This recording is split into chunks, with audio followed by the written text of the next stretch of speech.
auditorium, take your seats so we can start.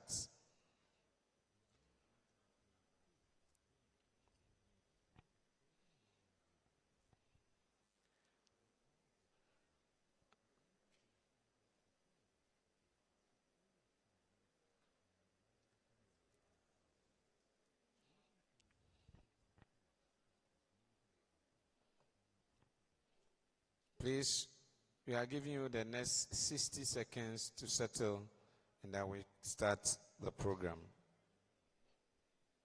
Thank you.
presentation, we are only using the middle 3 columns, and we are using only the red chairs. So if you are on any, whether it is gray or white chair, please transition into the red chairs, and it should be only these 3 columns. We are not using the last 2 columns on my left. We are not also using the one on the right. Let's fill in these 3 columns quickly, and then we can have a good view. Thank you very much.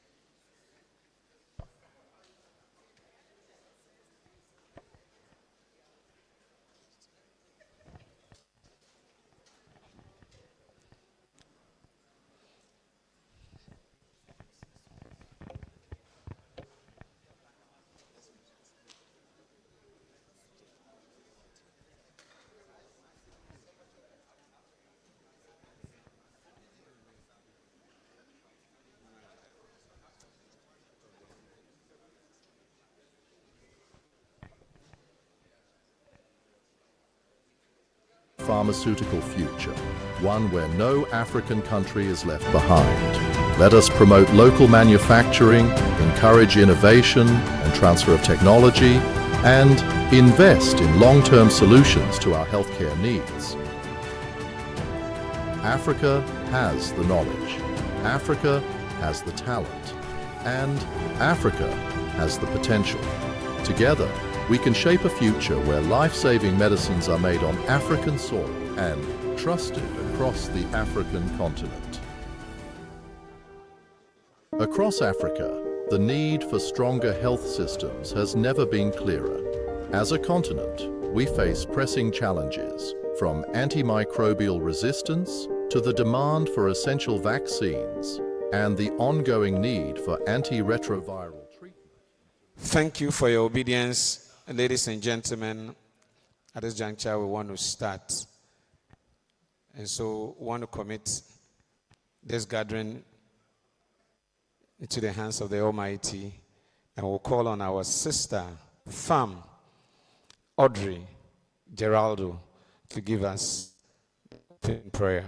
Oh, if you are here, just as you would do in a church auditorium, give her a round of applause.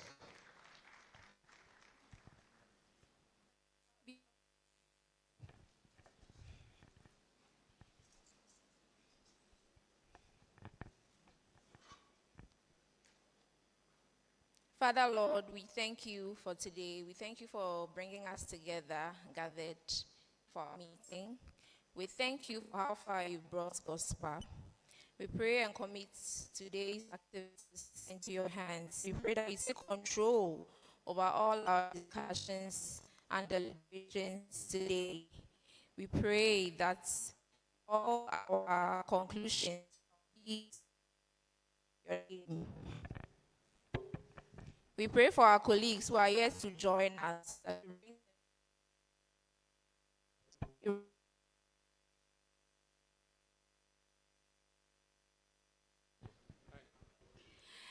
We thank you. In Jesus' name we pray. Amen. Oh, put your hands together. Thank you very much. Ladies and gentlemen, we want to quickly do initial introduction of some of the dignitaries that are in our midst. We'll be doing it as and when they come in and we see them. So we are privileged to have in our midst this morning the director, acting director of pharmacy at the Ministry of Health, in the person of Pharmacist Dr. Sylvia Yevuche in our midst. Please put your hands together. He came here, in fact, he was one of the first to enter this auditorium, and so we have to take a cue from him. Similarly, we also have the Director of Pharmaceutical Services, Ghana Health Service, in the person of Pharmacist Dr. Dominic Ochre. Please put your hands together for him. We also have in our midst the Rector of the Ghana College of Pharmacists, in the person of Pharmacist Dr. Mrs. Yvonne Adjua Yenchua Eseku. Please put your hands together. And then we also have in our midst a fellow of the Pharmaceutical Society of Ghana, a fellow of the West Africa College of Postgraduate College of Pharmacists, a retired senior colleague, and a person of Pharmacist Alhaji Haruna Ahmed Jambedu. Please put your hands together for him. Then we also have in our midst the the former Director of Pharmacy, Kolebu Teaching Hospital, in the person of Pharmacist Dr.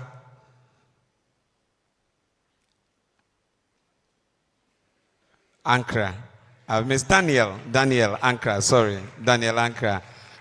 Ankiru, I nearly said Senior Ankiru. Said, please put your hands together once again, Ankiru.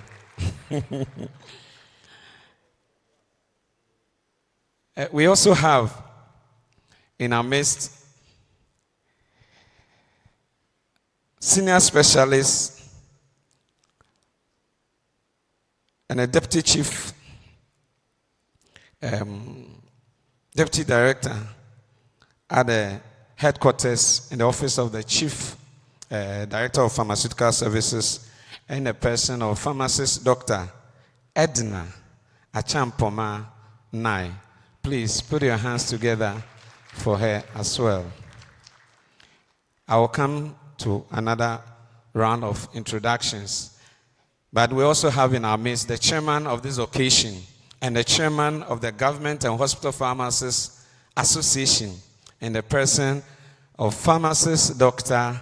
Emmanuel Oriafi. Please put your hands together for him. And to let you know, I am your humble servant, Pharmacist Samuel Owusu. I also serve as a vice chairman of the Government and Hospital Pharmacists Association. As for me, I don't need a round of applause. Thank you very much. In our midst, to save time, we also have our National Executive Committee members, the regional coordinators, institutional coordinators of the teaching hospitals, the initial 3 recognized ones. Our constitution make room for adding on, but that will be in the course of time because there are some modalities they will need. So please, all National Executive Committee members present, can you be upstanding so that they acknowledge your presence? Please. Oh, put your hands together for them. Thank you very much. Okay, I noticed that some were not here when the announcements was made. For a better coverage for the online broadcast presentation, we want to fill up all the red seats in front before we start sitting on the white seat, apart from the media people.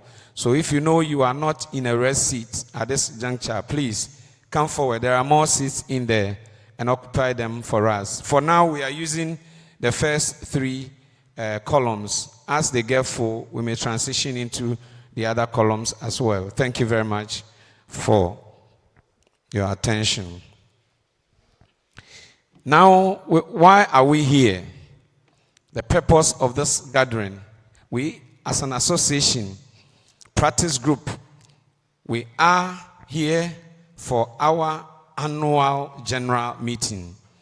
Within the annual general meeting of the Pharmaceutical Society of Ghana, we have to have this. It is a constitutional provision that we have to meet.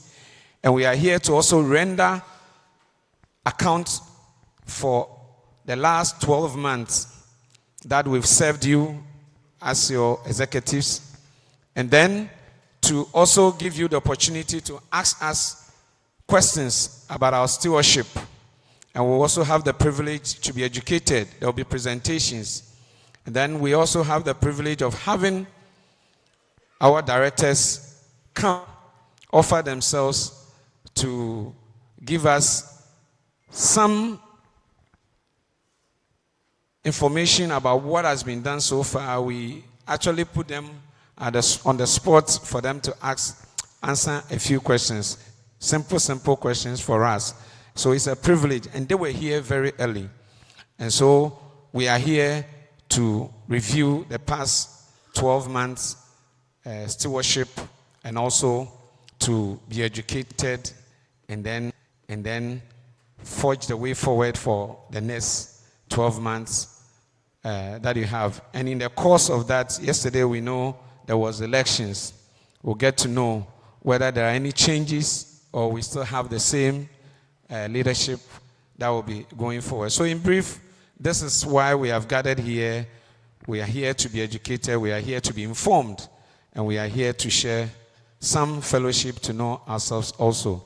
So participate fully and ensure that when the opportunity is given, if there are questions, you ask it, but in a very polite and dignified manner that befit the status of a professional like a pharmacist. Thank you very much for that. At this juncture, it is my privilege and honor to welcome, to deliver the welcome address, our chairman for the occasion and the chairman of GHOSPA, in the person of Pharmacist Dr. Emmanuel Owusu Obiafi. As he comes, please give him a round of applause. Thank you.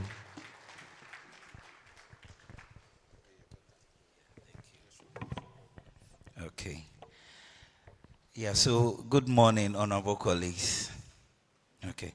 So the Director of Pharmacy at the Ministry of Health, Pharm Dr. Xavier Yebuche, Director of Pharmaceutical Services of the Ghana Health Service, Pharm Dr. Dominic Ochre, our distinguished regional chief pharmacists, directors of pharmacy for other agencies under the Ministry of Health, directors of pharmacy for our teaching hospitals, members of the National Executive Committee of GHOSPA, former members, colleague pharmacists, good morning once again.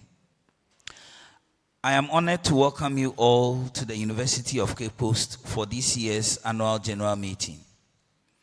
Fellow members of GHOSPA, 2 years ago, you bestowed upon me and the team the profound privilege and responsibility of serving as your national executives. It has been 2 years of vigorous activity and significant progress, and I'm proud to stand before you today to affirm our collective mission. As your chairman, my primary role is to provide a clear vision and steadfast leadership. To that end, our executive charge is unequivocal. We have led the charge in advocating for our profession, ensuring that the voice of the pharmacist is not just heard, but is influential at every level of healthcare policy and practice. A core focus of our leadership has been the relentless negotiation for fair compensation and dignified working conditions for every member, recognizing that our welfare is the foundation of our association strength. We have been committed to the sustainable growth of this association. We are focused on meeting our evolving welfare needs and ensuring that GHOSPA remains not only strong, but the definitive unified voice for our profession in the healthcare landscape. The journey has not been mine alone, but ours. Thank you for your trust, your partnership and your unwavering dedication. Together, we will continue to lead GHOSPA to even greater heights. Our official membership, as at August 2025, stands at 1,060 members, with members drawn from the teaching hospitals, regional and district hospitals, the mission hospitals, and other quasi-government institutions, as well as private hospitals. Within the year in perspective, we set out, among other things, to complete negotiations with government, implement fully the financial components of the condition of service, continue to rectify existing issues with discrepancies on the current condition of service, continue to operationalize our welfare package for members, and then improve upon member enrollment on the Provident Fund for members, as well as organize a CPD program for members, among several other initiatives outlined in our annual action plan. Ladies and gentlemen, despite challenges on some key action plans, we were largely successful in others. Our new and enhanced condition of service with a 2-year tenure yielded extra duty allowance, commuted call-in allowance, and 13th month allowance for all members. There is an enhanced one-man station allowance, also enhanced fuel rate per gallon, as well as utility allowance for all the GORI 4 staff. The state sponsorship for the postgraduate training has been accepted in principle, and it is left with GHOSPA working together with the Ghana College of Pharmacists to finalize modalities with the Ministry of Health through the sector minister for its implementation. And so please, for the records, it has been accepted in principle. We just need to work out the modalities, and I have to Auntie Yvonne, and we will speed up on that just after the AGM. Salary discrepancies of 303 of our members was also successfully rectified with the Controller and Accountants General Department. We have at least 20 pharmacists trained and primed for any job reevaluation exercise. We have also subsequently engaged the Pharmacy Council and then the Ministry of Health on our new job profiles based upon the work with our consultants. Our advocacy, our collaboration and advocacy efforts are gaining so much traction, culminating in appreciable visibility among key stakeholders. And I can be proud to say that GHOSPA has so far been invited to almost all stakeholder engagements that involve the use of medicines by the Ministry of Health. Our voice is now heard in the media beyond the declaration of strikes. The new welfare scheme beyond the payment of benefits is in force, and all who duly applied for benefits under the scheme have been successfully sorted out. We are on course to deliver at least 3 CPDs before the close of the year, and members continue to enroll in the Tier 3 pension scheme or Provident Fund with the First Merit Trust Limited that was launched earlier last year. Willing members have also taken advantage of our partnership with EcoBank Limited to secure short to medium-term loans. Dear colleagues, our collaborative efforts with the Pharmaceutical Society of Ghana, Pharmacy Council, and then the Office of the Director of Pharmacy, MOH, yielded clearance of house officers for RX23 and then RX22. And I want to take that again. The results we saw has been a collaborative effort with GHOSPA and these stakeholders I mentioned. We are working with the necessary stakeholders also for the financial clearance for RX24 and then the permanent recruitment of pharmacists. As was reiterated yesterday, we are very guaranteed that yes, the 2025 budget will definitely capture the permanent recruitment of pharmacists. A new grade structure based on the FAMD is being formulated following an official request, by GHOSPA. It is currently at the level of interagency discussions for its finalization. We are within, maybe by the end of next month, once working together with MOH and the teaching hospitals agree to all the modalities, it will be finalized, and then communication can go forth from the Fair Wages and Salaries Commission to the Ministry of Finance, to Controller and Accountant General, and then, of course, we can see the direct implementation. Its final resolution will address the discrepancy with the placement of the senior pharmacists. So I'm now on the challenges. Honorable colleagues, despite the gains chalked, we indeed have some teething challenges. Apathy from some members is affecting our collective efforts. Some of the committees we set up, performed woefully. Some members from other agencies, of course, would not want to, would always want to enjoy our collective gains, but are ever reluctant to contribute to our cause. Despite the publication of even our dues paying structure, and we making available even mobile money platforms for those who are not on the Controller and Accountant General, department platform, members some still refuse to pay their dues. There is low distribution of pharmacists, particularly in the districts, and this is affecting the quality of our work in some areas. It has increased workload and burnout among pharmacists, delayed medication therapy management, and compromised patient education on adherence. It is sad to state that our proposal for some Category 4 allowances, particularly fuel and accommodation for all pharmacists, irrespective of the grade, did not materialize during our negotiations process.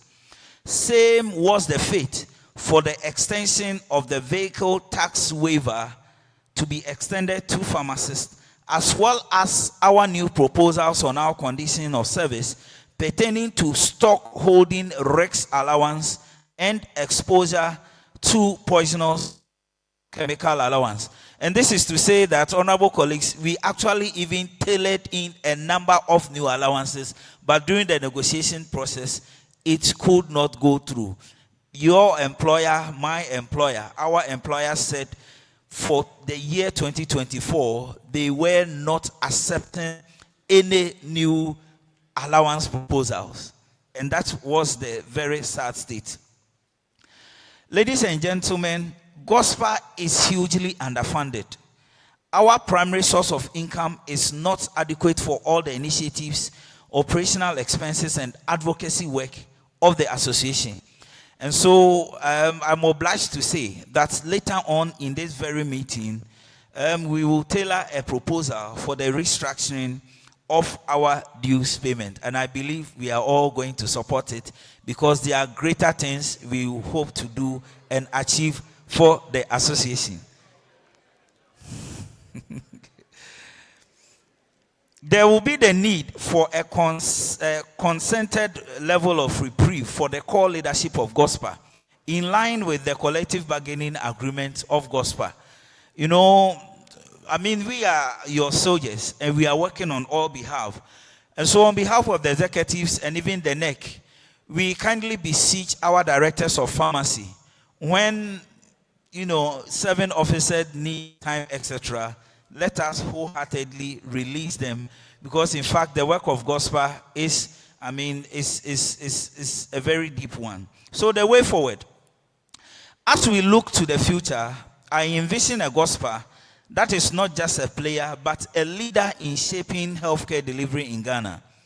Our influence, not just within hospitals, but across the broader healthcare landscape, must continue to grow. We will strive for greater innovation in practice, and then push the boundaries of research and ensure that pharmacists remain at the heart of patient-centered care. Ladies and gentlemen, on the lingering issue of the superintendent of community pharmacists, by GHOSPA members that has come up again. I wish to assure all GHOSPAns that our interests will be very well protected. We will do everything ethically and legally possible to ensure that your rights to superintend community pharmacies will not be taken away from you. And that is a promise. We will pursue that forcefully and fully to every length. We believe that, the regulator ought to play its role, and the regulator do not have to stifle, GHOSPA members from performing their legal duties. In the next 1 year, we will pursue and enhance our advocacy efforts for the improvement of our market premiums. And let me state that, you see, market premiums have gone beyond, a technical assessment. Now, all those who were granted new market premiums has largely been political and through advocacy, and we would want to also pursue it in that same path. And that is why I will suggest to us later today that, yes, we will need more money to fund these advocacy efforts. We will also want to organize a GHOSPA Week celebration that will culminate in a scientific and labor conference for us. We would want to establish a functional secretariat for GHOSPA, manned by an administrator for better coordination of our, action plans. And this is very necessary. As a privileged association as GHOSPA, we need these official structures in place so that we can do the right things, and all this will demand appropriate funding. We would want to continue to lead engagement with the Pharmacy Council, the Ministry of Health, the Ghana Health Service, and allied agencies for the regular and systematized recruitment of pharmacists into the public sector. We would also want to continue to engage stakeholders for the full implementation of the facility-specific allowances and then the non-financial components of our conditions of service. We would also want to lead the implementation of the new grade structure that will be based on Fund B when it is fully approved. And then we would want to continue to partner with other financial institutions for better financial packages and low interest, loans for members. We would also want to partner an insurance company to enhance our welfare beyond the payment of benefit for improved benefits. And then we would also want to secure a group discount on comprehensive car insurance policies from a reputable provider. Lastly, I kindly want to extend my heartfelt appreciation to each and every one of you. Yes, indeed, your dedication, resilience, and professionalism has brought us this far, and I'm confident that together we will even achieve more. I encourage all of us to stay engaged, united, and passionate about our work. GHOSPA's strength lies in its members, and it is through our collective efforts that we will continue to grow and succeed.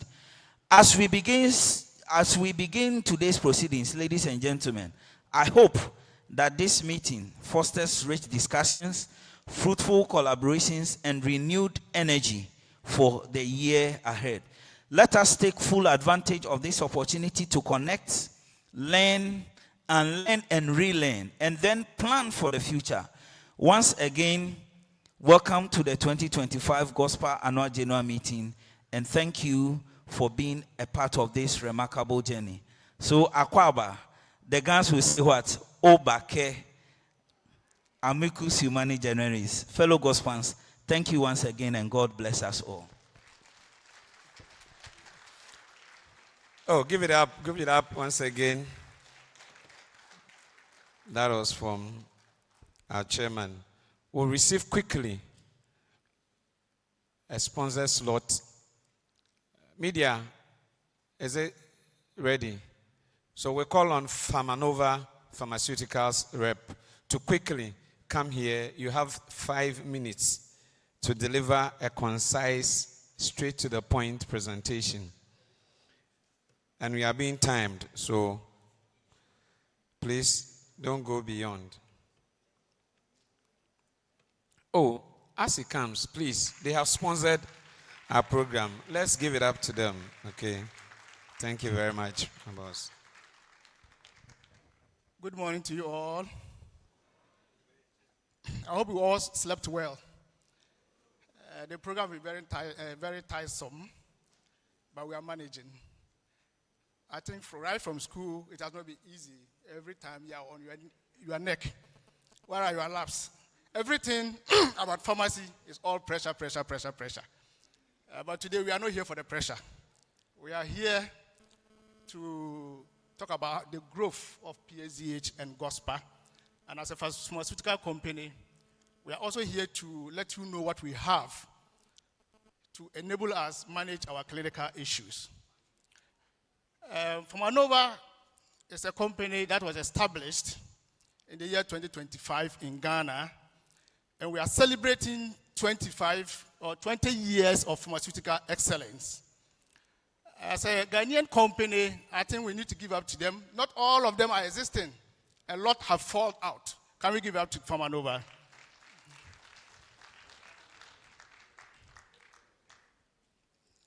Pharmanova has also given birth to another vibrant company called Atlantic Life Sciences, which has its own product lines. So we don't have much time. We're giving only 5 minutes, but we want to go very fast. Pharmanova has product lines being orals, like the tablets, the syrups, and then the suppositories. And some of the products are well known to you already, but some may be new to us, as maybe the first time of us coming here. We have Novapenem, our own brand of the carbapenems.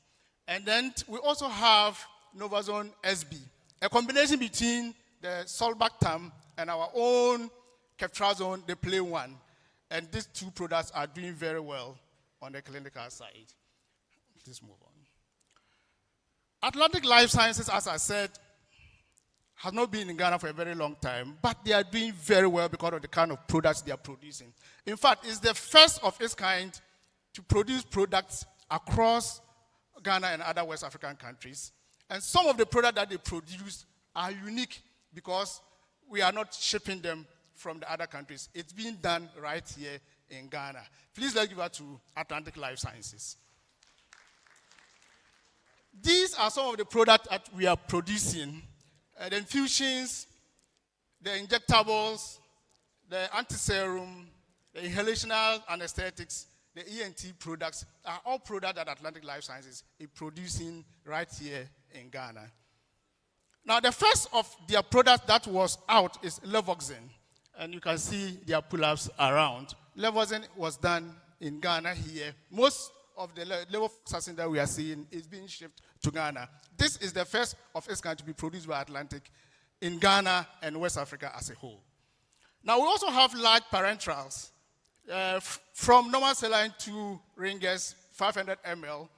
And then we also have up to 5-liter normal saline for us to use for irrigational purposes. And apart from this, we also have glycine. And glycine is also 5 liter, which is also on the market, that we can also add it to our DTCs for the prescribers to also know we have it. We also have these antibiotics from Cipro, ofloxacin, and fluconazole. And in fact, fluconazole is not common on our market.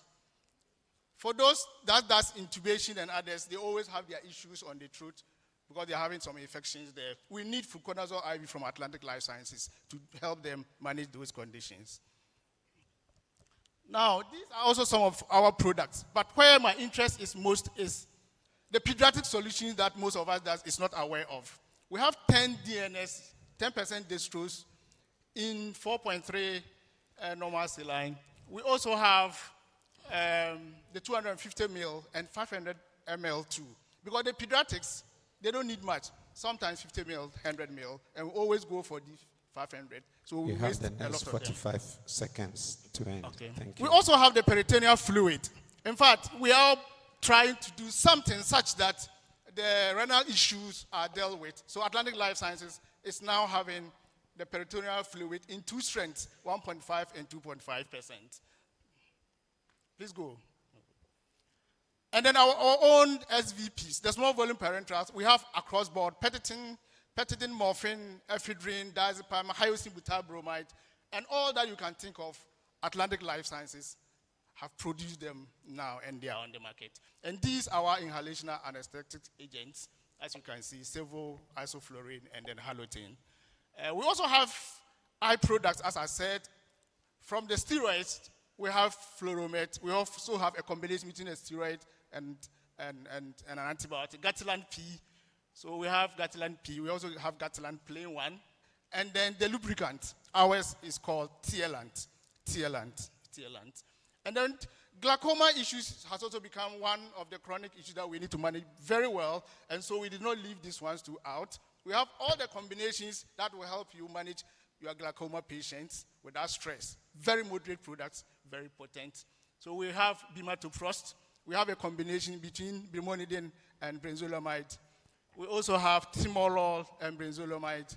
We also have brimonidine plain one. Thank you. And then these are the products that we Farmanova, also have. thank you very much. We appreciate you. We know you are our partners at our hospitals and our facilities, but we are working against time. So thank you. So thank you so much. Thank you. We have our stand at where the SBTs are. Anything that you want to know about Atlantic Lives and Farmanova, please come around. We have the time for you. We'll have a nice time. Thank you for so your much. understanding. God bless you. Thank you. Yes. Is Tobinko around? Or Phytorika? If neither of them is here, then we'll move straight to take our reports. So, media, if the report is ready, we want to call on our General Secretary to give us the annual general report of the Government and Hospital Pharmacists Association. Yes, he is in the person of Pharmacist Frederick Yadom Dafoe. Please put your hands together as he comes to deliver his report to us. Whilst he comes, our the treasurer should also prepare. We'll take both before we then open the floor for questions briefly. Then we'll be moving into our next stage. Thank you very much, General Secretary. Thank you. Good morning to you all, ladies and gentlemen. I'm presenting. Okay, thank you very much. The slides are up there. I'm having a challenge with this device.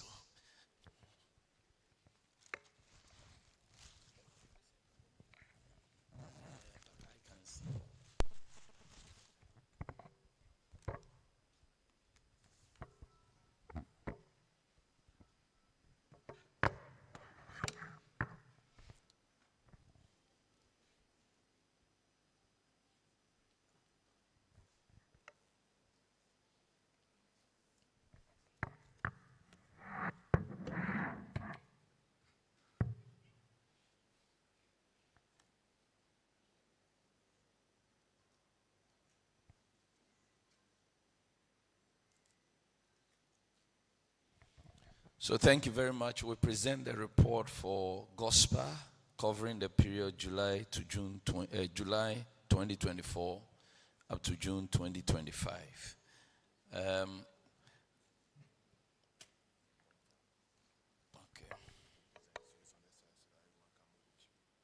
All right, thank you. So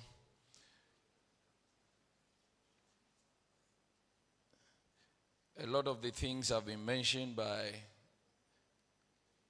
the chairman, and so I intend not to dwell too much on them.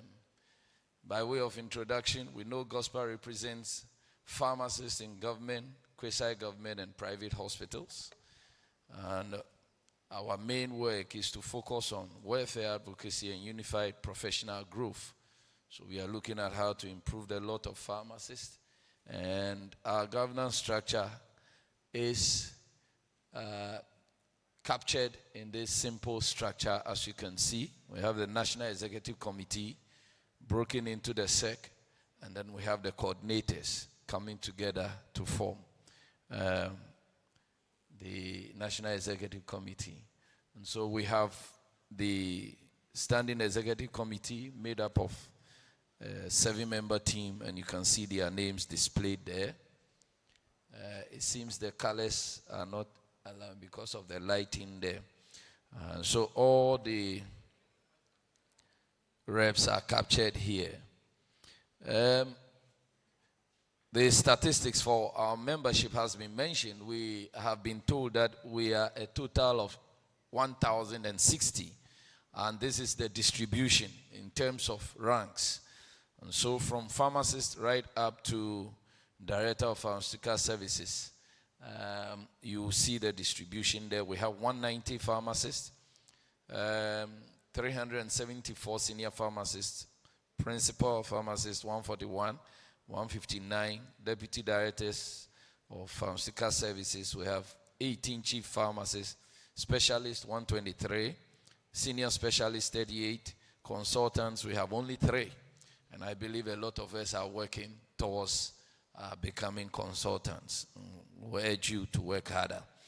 We have 4 district directors. We have 2 deputy directors. One of them I know is in Hefra. And then we have a director of administration, Hefra, 2 of them. And then we have director of pharmaceutical services.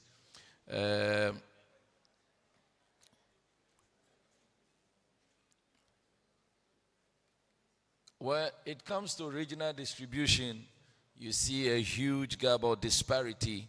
As you can see, Greater Accra with the largest numbers, followed by Ashanti region.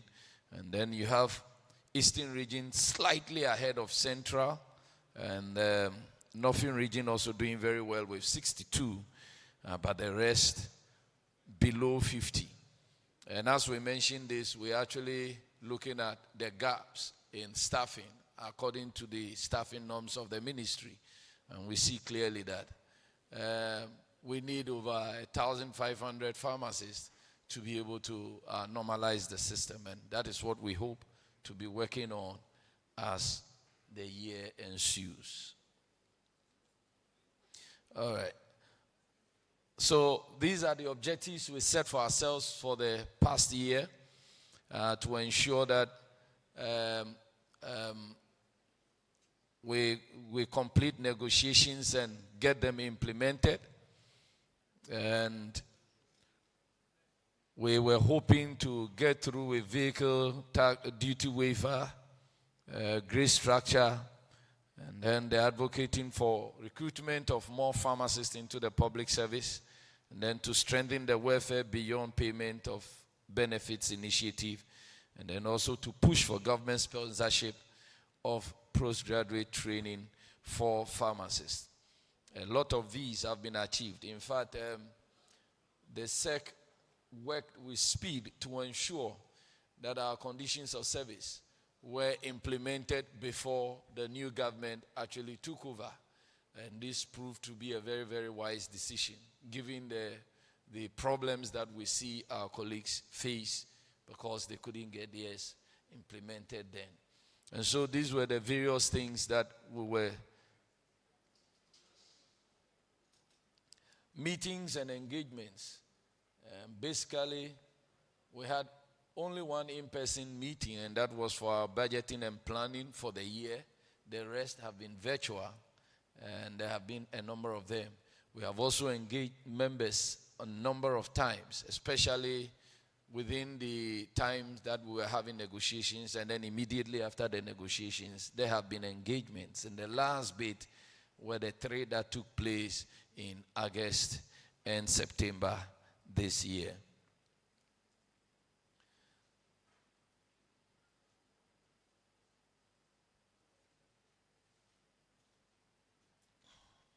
So this is just to talk about the conditions of service negotiations, which has already been completed.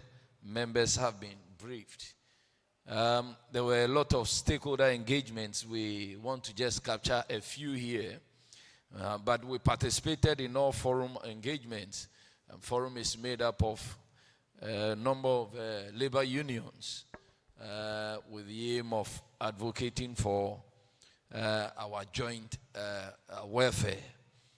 We are members of TUC and also part of the joint negotiations committee when it comes to negotiating for base pay. Advocacy visits took us to a number of places, and key among them is what have been highlighted here. We were at the ministry, we went to the Ghana Health Service, we engaged the director of human resource at the ministry, we've been to Fair Wages, and we have also met a new registrar of the Pharmacy Council. You can see these in pictures. Right. Annual general meeting has took place last year at KNUST. Please, the number there is supposed to be 583. I think it was just a typo. We had a number of speakers then, but I choose to just capture a little for time's sake. And so we bring into sharp focus what we were told by our director of pharmaceutical services at GHS on what we think should be done to enhance our image as professionals and pharmacy practice in general.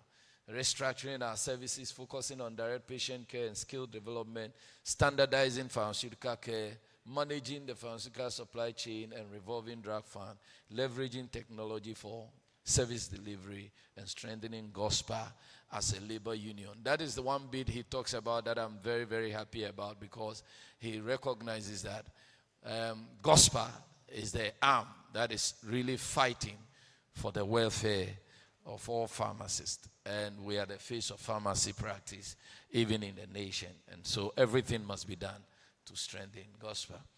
And so when we look at what we have been able to achieve in the year, conditions of service implementation expedited in January, and we all are experiencing it. New grade structure. This one is giving the attention it needs. Let me say partially done, because the aspect of pharmacist to senior pharmacist, which was causing problems, has been dealt with. But then there are other important aspects on that structure that needs to be dealt with, and that is what we are working to ensure comes to pass. Ongoing recruitment advocacy for pharmacists and pharmacy technicians is something we are pursuing strongly. Welfare support, we have done a lot in the course of the year, being part of 17 funerals, 12 weddings, 5 retirements, and for all these benefits have been paid. Progress made on postgraduate sponsorship modalities. The last time we sat with Fair Wages, it was agreed that we need to be work hand in hand with the Ghana College of Pharmacists to ensure that we set the right framework for the implementation of this very one. We launched the Tier 3, and I believe today they will be at the back there. When you walk out of this place, if you have not registered with the Tier 3, they are here. Do well to go to the stand and register. The point is that, let me just briefly explain this one. The point is that they are registered, and because of that, this allows us to enjoy some tax rebates. And so once you register with them and deductions are taking place, part of the tax that government is supposed to take from you is actually invested into your payments. And so instead of just allowing the tax to be deducted all the time, please enroll. You register and ensure that at least you get a cutback from government so that they don't take all the money from you. And so I will advise all members to ensure that we are rolling onto the Tier 3. And this one is your own money. When it is invested, whatever comes on it, when you now retire, you can just put in and then take all that you have saved with interest over the period. Short to medium term loan scheme with EcoBank. We engaged members and explained all these things, and they are still available. We even were working with ABSA to ensure that they could also roll out something for members. It is not concluded yet. Strengthened regional ties via visits and engagements, and then assisted some members with healthcare issues. Challenges encountered. Lack of centrally located secretariat, something that has been a bane. We are working on uneven pharmacist distribution, as you saw earlier projected. Member apathy undermining GHOSPA activities. Usually when you are calling members, in fact, we are 1,000 and more. When you even want to engage members virtually, when it is not even in person, virtually, you can't even have more than 100 attending meetings, and that one is not helping us. It doesn't help dissemination of information. Most of the time, issues already discussed are the same things that members bring up. And so we want to encourage that we take note and be part of various engagements that leadership tries to roll out. Insufficient funding. We realize that advocacy takes a lot more than just lobbying and talking. You have to do a lot more. And so we need to be strong financially to be able to do these things. Non-dues paying members persist despite multiple payment channels. We have opened Momo lines for those who are not being deducted from source to do the payments or even to pay to the bank accounts. But all these, but as long as you are not paying dues, you are not in good standing, you do not benefit from any packages that will come from GHOSPA. One major challenge is the slow public sector recruitment. I must say even non-recruitment of pharmacists, which is something that we are strongly pursuing. And so looking into the next year or into the year ahead of us, we hope to continue our lobbying and advocacy as we are already doing, nationwide sensitization for non-dues paying members, engage pharmacists in quasi-government institutions, partner with the ministry, the GHS, Ministry of Finance, and the Ghana College of Pharmacists on the training sponsorship for pharmacists in terms of specialization. That is something that we are hoping to conclude in this year.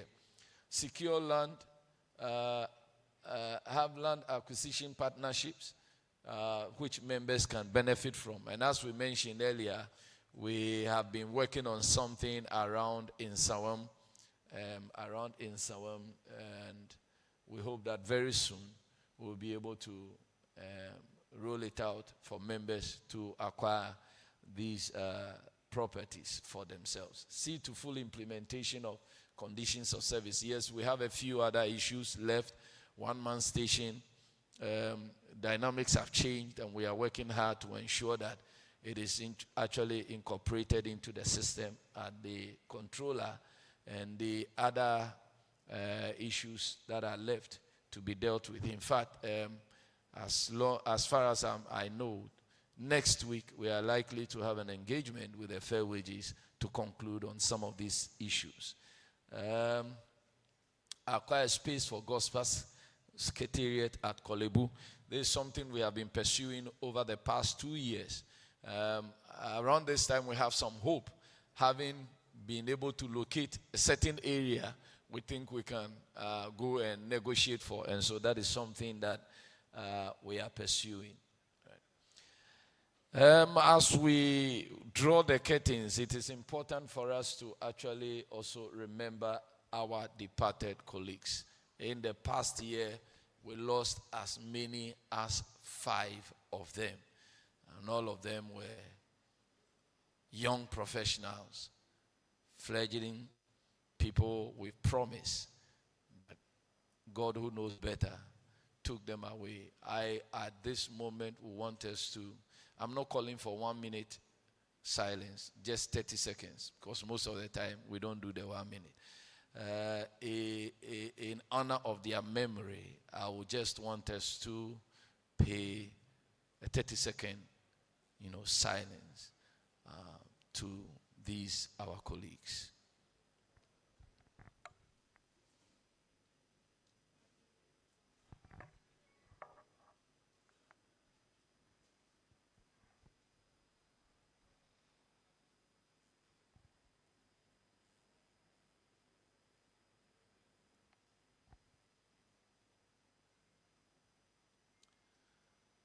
May their souls rest in the bosom of our Lord. Amen. So in conclusion, we are grateful to the Almighty God for all that He helped us to achieve in the past year. We want to reiterate that leadership is committed with renewed strategies and efforts in the coming year to work on all the projections we have, all the outstanding issues. And I believe that a year by this time, when we stand to deliver our report, we'll be able to tell you that we have accomplished all that we set ourselves to do. We just entreat all members to come on board to push towards our goals. And what we need is your support, attending meetings and contributing your ideas to give leadership that direction required to achieve all those things that we set ourselves to do. There are many we may have to acknowledge, but for time's sake, we want to say thank you to PSGH President Dr. Samuel Kordonko and PSGH leadership for the support they offered in the past year. Very, very remarkable. You see that in some of our engagements, he was there with us. He was always willing to go down to every point where necessary to ensure that we are making the breakthrough. We want to thank you, Director GHS, for your help and support all the time, giving us the necessary, tips. Move this way, go this way, to ensure that we are getting what is required. Dr. Xavier, thank you. We want to say thank you to all our stakeholders right across the ministries and other labor unions. Our colleagues from PTAG are here. We also want to appreciate them for the peaceful collaboration we're having in our sector. And we want to thank all members. Without you, we wouldn't have come this far. All we plead is your further involvement in all the activities of GHOSPA. Long live GHOSPA, long live PSGH, long live the pharmacy profession. Thank you.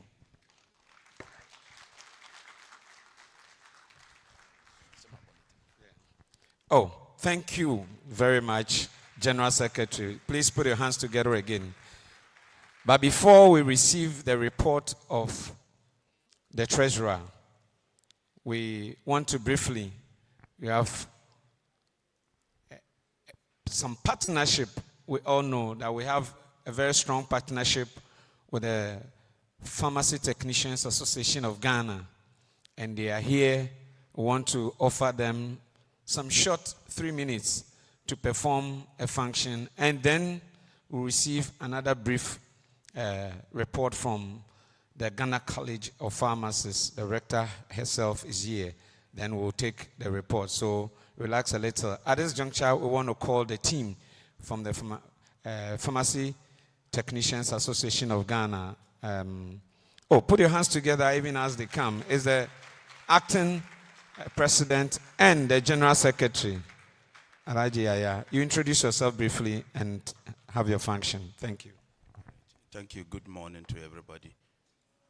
The family of professionals.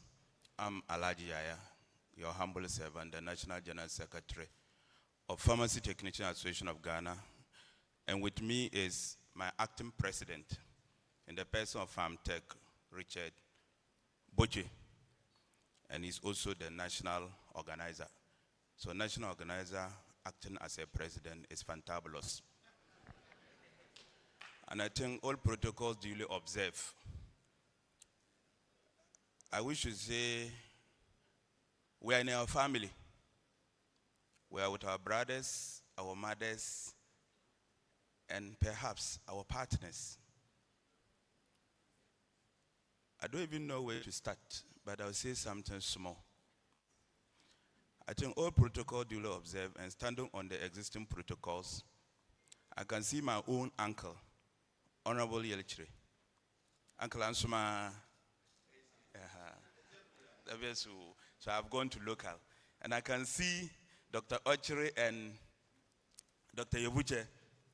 When we were elementary at the Ministry of Health, I think they were holding our hands. We are much grateful and will still come and pay official homage.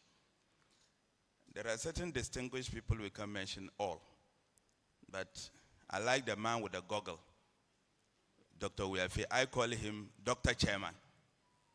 Very calm and composed, but very principled. Dr. Weafe and his entourage, Senator for Salasi, our money woman, and Scott, we are much grateful. I think I listened to the presentation of Darfur, and to be honest, it touches on the core of our partnership.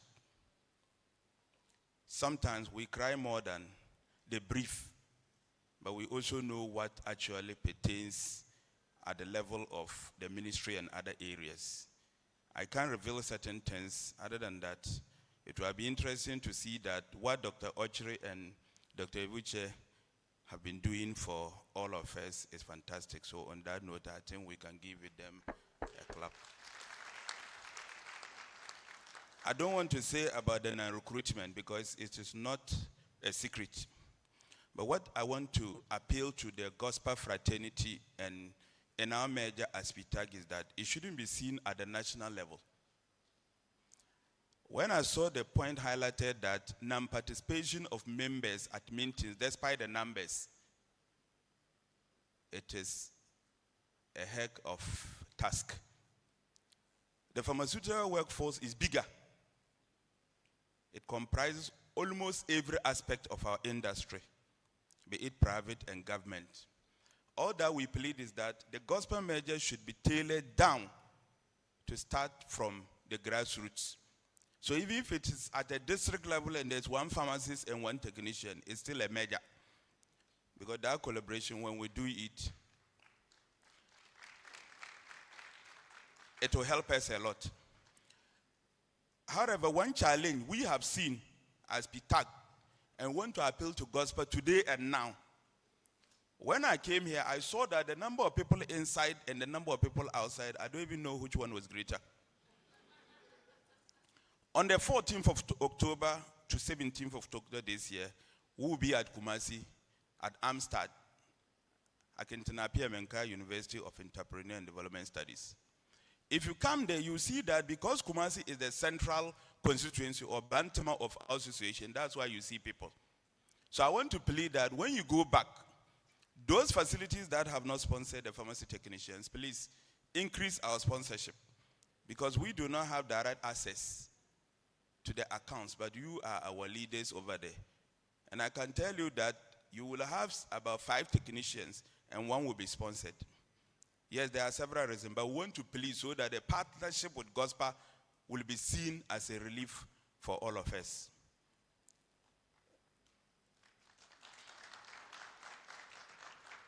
I must comment the condition of service have been part and parcel of it. And I think the GHOSPA representation have actually helped solve a lot of matters. Even there are times, sometimes I fear for some of them, especially when it comes to Oweafe, Squat, and then Darfur, because Salasi is our hench lady who will go around organizing things. But Dr. Efe can talk, and I can see that the passion is there. And I think I, as a pharmacy technician, I benefit more than GHOSPA. And I thank you very much for doing that job for me. Yes, another challenge all of us have seen recently is anytime we talk of academic progression, a lot of technicians are looking at going to do pharmacy. Now, if you look at the portal recently, PharmD slot is missing. it is not that all of us want to go and do pharmacy, but the nearest in professional satisfaction as a pharmacy technician is to become a pharmacist and nothing else. If you go to do any other thing, it means you are branching. But when you are following on your career progression as a workforce of pharmaceutical practice, we have to be on the pharmacy side. Otherwise, if all technicians go to do pharmacy, it means PTAGA that we are having partnership will not exist. So we want to plead that we also want a system that we can develop on our line. If we have specialist pharmacy technicians in SOSO, just like the way the pharmacist does, there's nothing wrong with it. So I think I will pray that the family of pharmacists should help us achieve this. Yes. So on that note, we've come to add style, because your AGC says the stylish Ogwan festival, AGM of PSGH. But here is GHOSPA, so styles Ogwan PSGH session of GHOSPA. Then when we were coming, we were sent by our people to do a little presentation, even if it is unofficial, but we want to ask permission and stand on the existing protocol to do the honors to that singular individual. That singular individual name will not be mentioned for now, but my president will have to read out the citation. Then we call the individual to come and pick the award on behalf of the Pharmacy Technicians Association of Ghana. So with the permission from the group, can we proceed? I want to hear whether you accept or not. Can we proceed, please? Thank you and God bless you.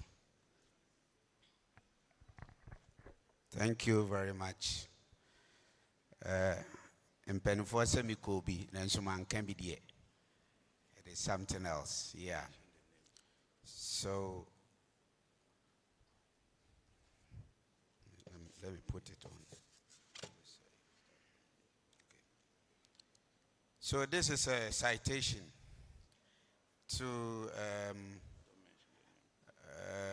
from Pharmacy Technicians Association of Ghana, and it reads: the Pharmacy Technicians Association of Ghana, PTAG, hereby acknowledges the instrumental role you played during your tenure as GHOSPA chairman for 2019 to 2023, a period marked by the successful achievement of the PTAG GHOSPA merger.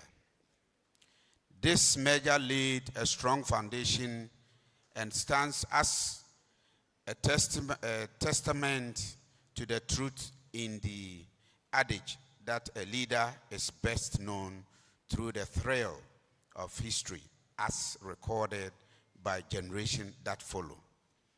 PTAG is deeply grateful for the thoughtfulness and open-minded approach you consistently exhibited throughout your leadership. On behalf of the entire membership of the Pharmacy Technicians Association, we joyfully present this citation as a token of our heartfelt love and sincere appreciation. On that note, ladies and gentlemen, can you help me welcome Farm Nathan Kumsin.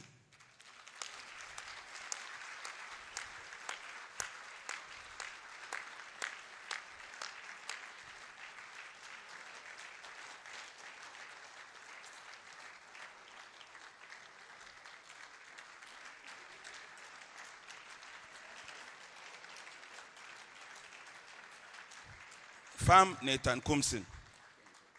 PTAG is grateful and we appreciate all that you have done. This is the little we can do. And may the good Lord grant you long life and inspire you to keep contributing to the progress of the pharmaceutical workforce of Ghana and beyond. God be with you.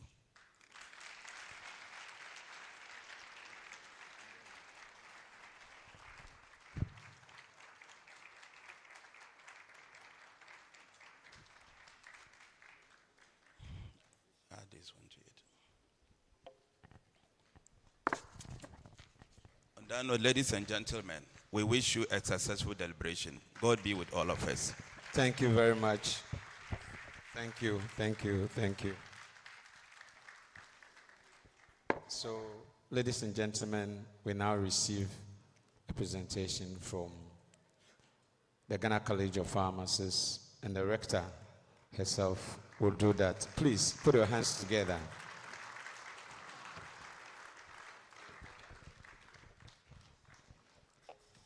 Thank you very much. Honorable Chair for the AGM,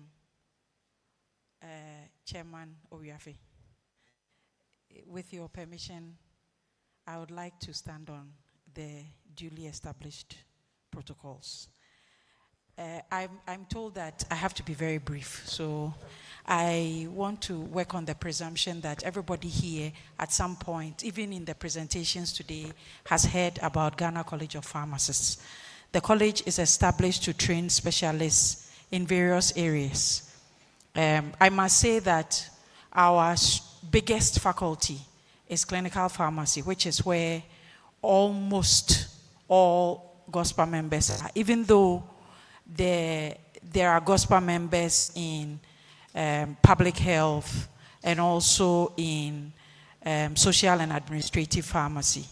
We also have I think we have a few GHOSPA members who have trained in our drug production area as well. So, but the biggest is clinical pharmacy. And that's just to let you know about the faculties that are available. We have various specializations. Yesterday, somebody was asking me whether we have specializations in cardiology, and I said, look, we have specializations in every area in clinical pharmacy. If it is not there yet, it's because we don't have fellows there yet. So you can be the person who becomes the first fellow to train others in that area. And so if you have any area of interest, just approach us. And if we have to design and put together different courses for you at the college, we are open to that. Today, I want to emphasize a bit, just to share with you some of our short courses, because we know that sometimes you may want to come and do the program, but you may not be able to take study leave, but you still want to build your competence. So we have a program, a 2-month training in handling of chemotherapy medications. And I must say that we have quite a number of GHOSPA members enrolled, because we reached out to Ghana Health Service and CHAG, and we had about 219 pharmacists registering. It is a sponsored program, and so at some point in time, we were delayed by the sponsorship that we were receiving. And so we had to restructure the program, but the program is still ongoing. So if maybe you registered and you have not heard from us, you will be hearing from us. We have a program, a short course that we did with LAPAG, clinical breast screening, to train lady pharmacists in undertaking clinical breast screening activities. And those who have been trained have been certified. We also have a program with Novartis Value Chain Academy, 2 programs actually, Quality in Supply and Supply Chain Management. They are both short courses. I'm sure that everybody here has heard about the vaccination training. That was also a sponsored program. And once the sponsorship dried up, we had to find other ways. We still have not been able to raise the money, but we'll be opening it out very soon. And the idea is that if you are interested, you may have to pay. However, based on the back of the success of this program, we collaborated with DKT International and the Family Health Division of Ghana Health Service, and we did a program, we rolled out a training in DMPA-SC and reproductive health generally. So DKT is trying to get money to train pharmacists in vaccination training and the DMPA-SC. while we wait for them, we are still looking at the option of still opening it up for those who are interested to pay to be trained. We also have the medication therapy management. Once again, I'm sure a lot of you have heard about it because a lot of you were part of it, particularly the one that was supported by Pharmaceutical Society of Ghana.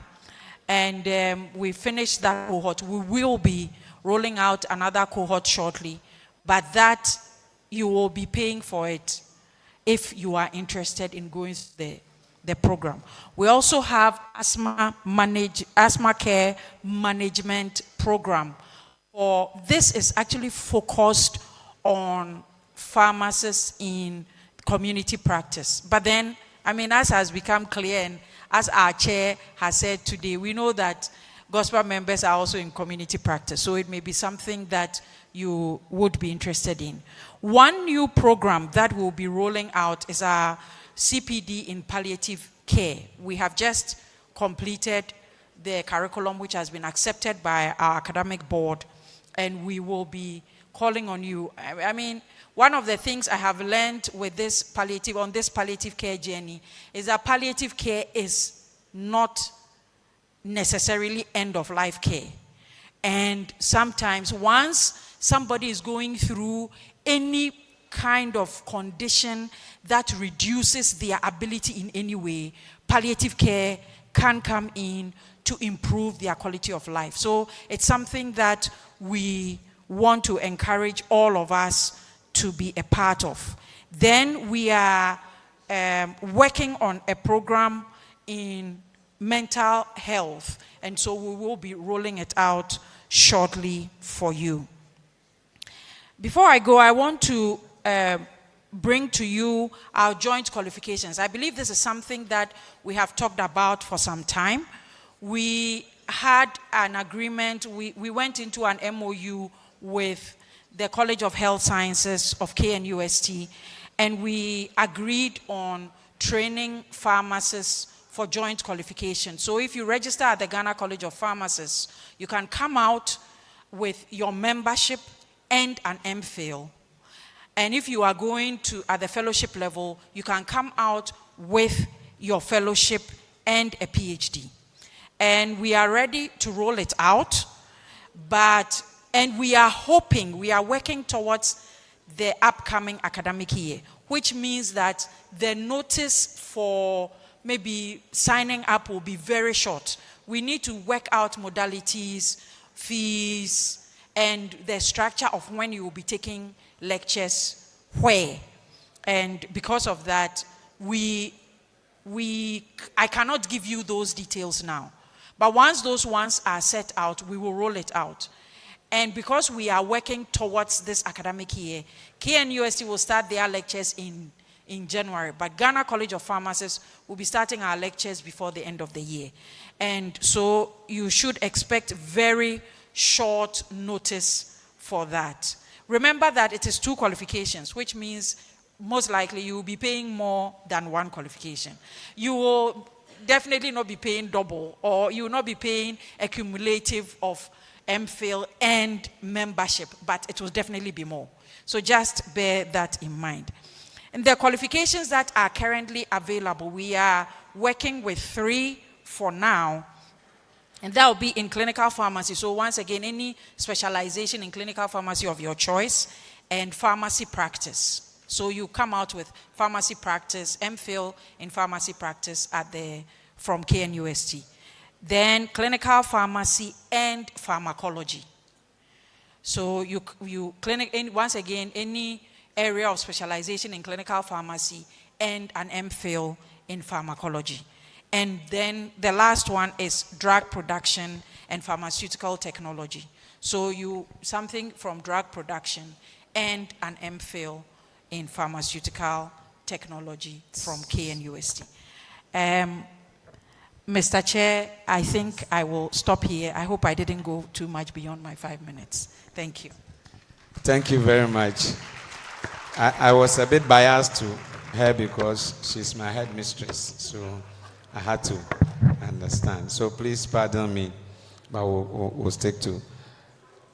We just also want to mention that this is the Ghana College. Though there is another option for West Africa, which is also another postgraduate college of listen, we may not be able to extend same courtesies for them to say, but the other option is the West Africa Postgraduate College of Pharmacists, who also trains specialists, and we have some of them, including our own chairman and general secretary, who are members of that one. But I'm a proud member of the Ghana College of Pharmacists, as both a member and a fellow. So at this juncture, please, we see that there's a lot of concentration at the back. For our coverage to look good, we want to entreat those at the back to come forward to occupy our pink chairs. We want to have all the wine chairs covered before those ones, so we'll have a good view or picture when it is being broadcast. So if you are back there, please join here, even as we call on our treasurer to bring the presentation 15 minutes. If by 15 minutes is not done, I will stop here, and then we can open the floor for the next 20 minutes for us to ask a few questions on the report. Oh, please put your hands together even as she comes. Thank you very much. Oh, colleagues, please come and fill the place to make it look good. There are empty spaces. It's not good at all when you are looking from the top here.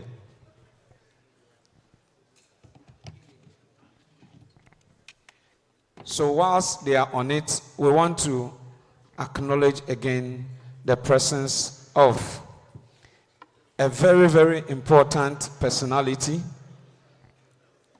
in our midst, and others that have said join. Our former Minister of Health, again the former MP. I've missed the constituency, but forgive me. And then Wow West, good. And then the current board chairman of the Pharmacy Council, in the person of Honorable Yele Chire. Please put your hands together for him. Thank you very much. We realize we've received some other ones. We will be continuing to say that. But our regional chiefs who are here, when you come, please let us know, as well as our director, so we acknowledge you.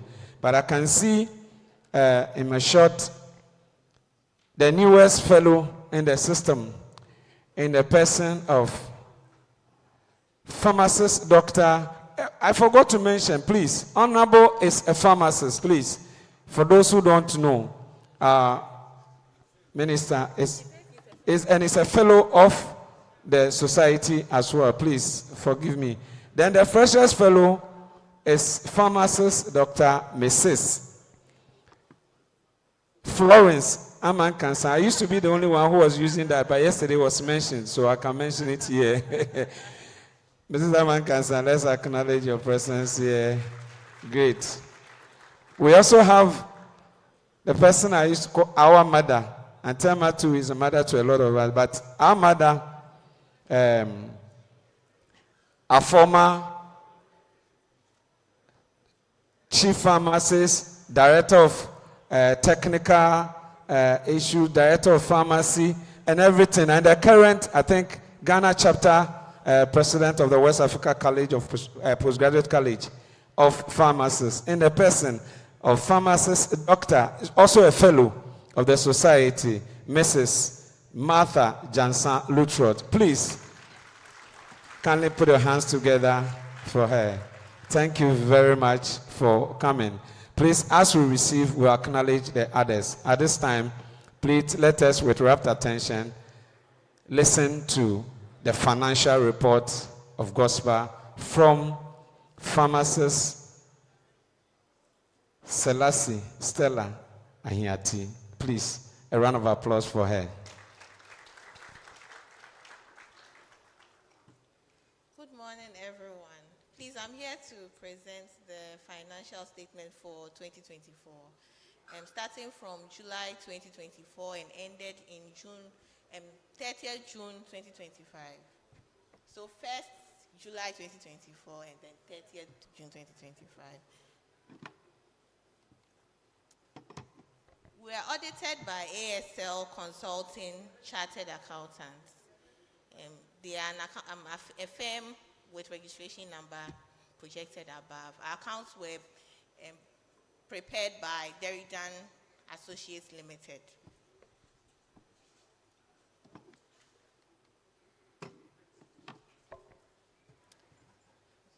So to our income. So GHOSPA has currently GHOSPA has three major sources of income. The first one being from our membership dues, of course, and from the sale of the GHOSPA cloth and shirts, and then from some donations. Yes, so we received a donation of 50,000 from the PSGH to support the conditions of service last year. And then we received 7,000 from First Merit Trust Fund also. So we received a total donation of 57,000 last year. And then from our sale of cloth and shirts, okay, so we made 14,327 Ghana cedis from the sale of the GHOSPA cloth and then the shirts. And then we received total dues of 1,339,496 Ghana cedis. So our total income for the year 2025 was 1,410,823 Ghana cedis. Our other sources of income includes some small interest from our mobile money, and then bank interest, and then our treasury bills.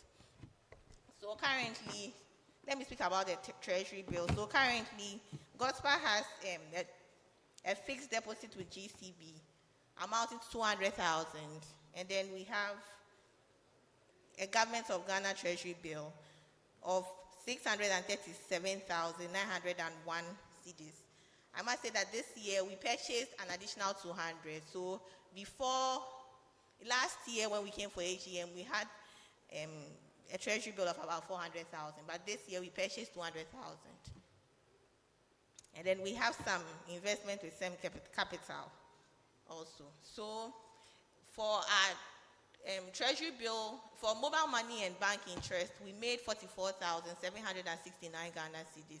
And on our treasury bill interest, we made 78,405 Ghana cedis. So total interest made was 123,174 Ghana cedis. So our total income for the year was 1,533,997 Ghana cedis.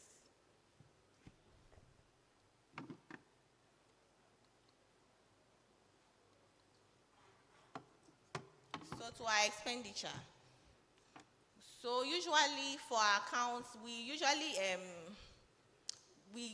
group them under some projects, and then we have the general ones. So the major projects in our expenses were for the AGM and then the conditions of service. Yes. Last year we had job re-evaluation, but for this year we didn't spend on job re-evaluation, so there was no expense made. And then we've made some expenses on our in-person NEC meetings and in-person SEC meetings. So for general accommodation away from these projects, we spent 5,971 Ghana cedis. We also spent on advocacy geared towards the conditions of service. We spent 85,847 Ghana cedis on it. And please, this also includes expenses made on courtesy calls. Yes. And then for our AGM, we spent a total of 38,677 Ghana cedis. Bank charges were 4,813 cedis. On communication, which includes data, credits, and Zoom subscriptions to both members that are on committee members, SEC members, and NEC members, we spent 31,545 Ghana cedis. On our conditions of service, we spent 102,462 Ghana cedis.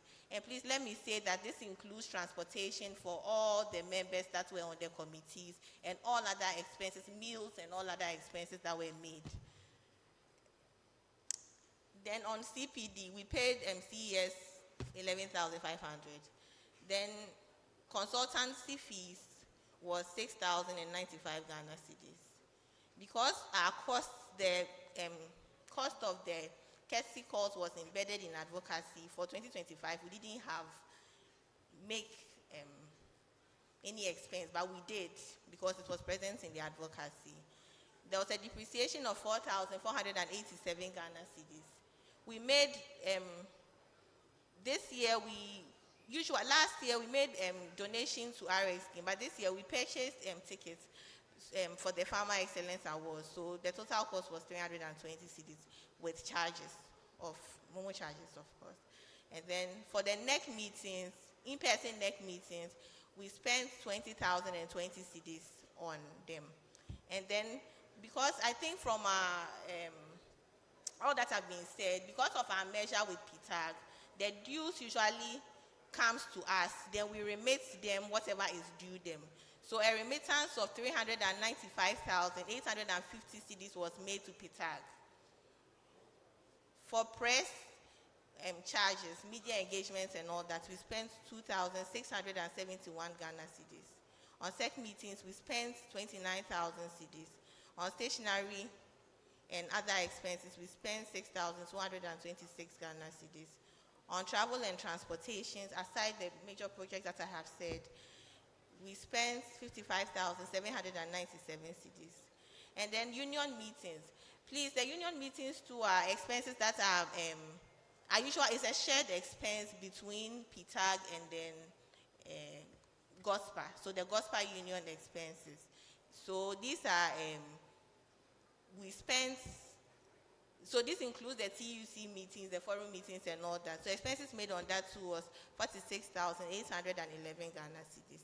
And then for welfare, we spent 96,077 Ghana cedis.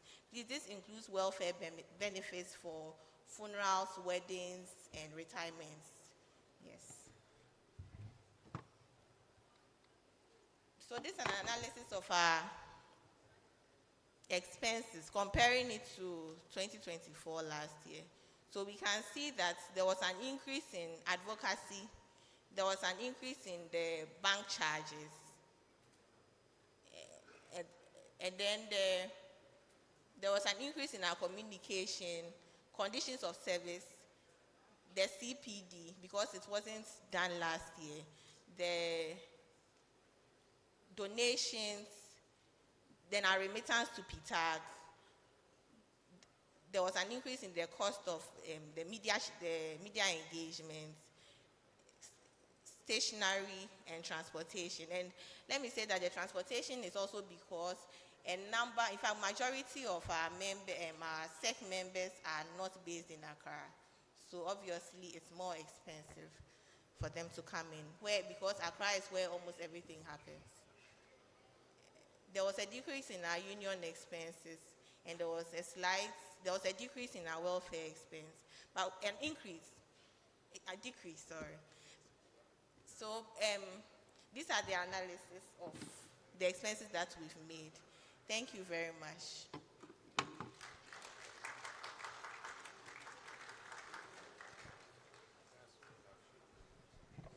Great. It is within time. So briefly, you can have your seats. But then, before we come to the open forum where you can ask questions about the two reports, the general report and the financial one, we want to, again, take the honors to introduce to you our former Director of Pharmaceutical Services, Ghana Health Service, in the person of Pharmacist Dr. Bismarck Atejapon. Please, I know you are in our midst.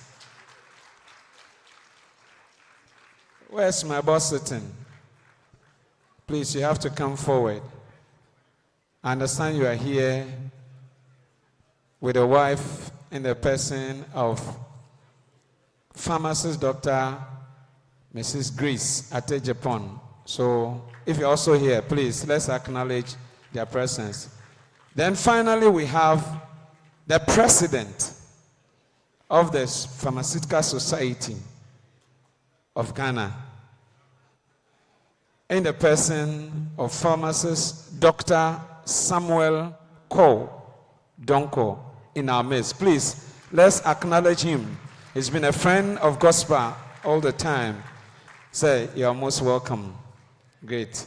So now the floor is open. Please, we are doing this in the next strictly 20 minutes. We want those who have questions that they want clarifications on, any queries or anything about the two reports of GHOSPA. That is the general report and then the financial report. Let us see you quickly. We'll give you the mics and then you can ask the questions and it will be responded to. If within the next 30 seconds we don't receive any people here, then it means no questions, then we move on. So show by hand where, yes, please come forward. Draw forward, let's attend to you.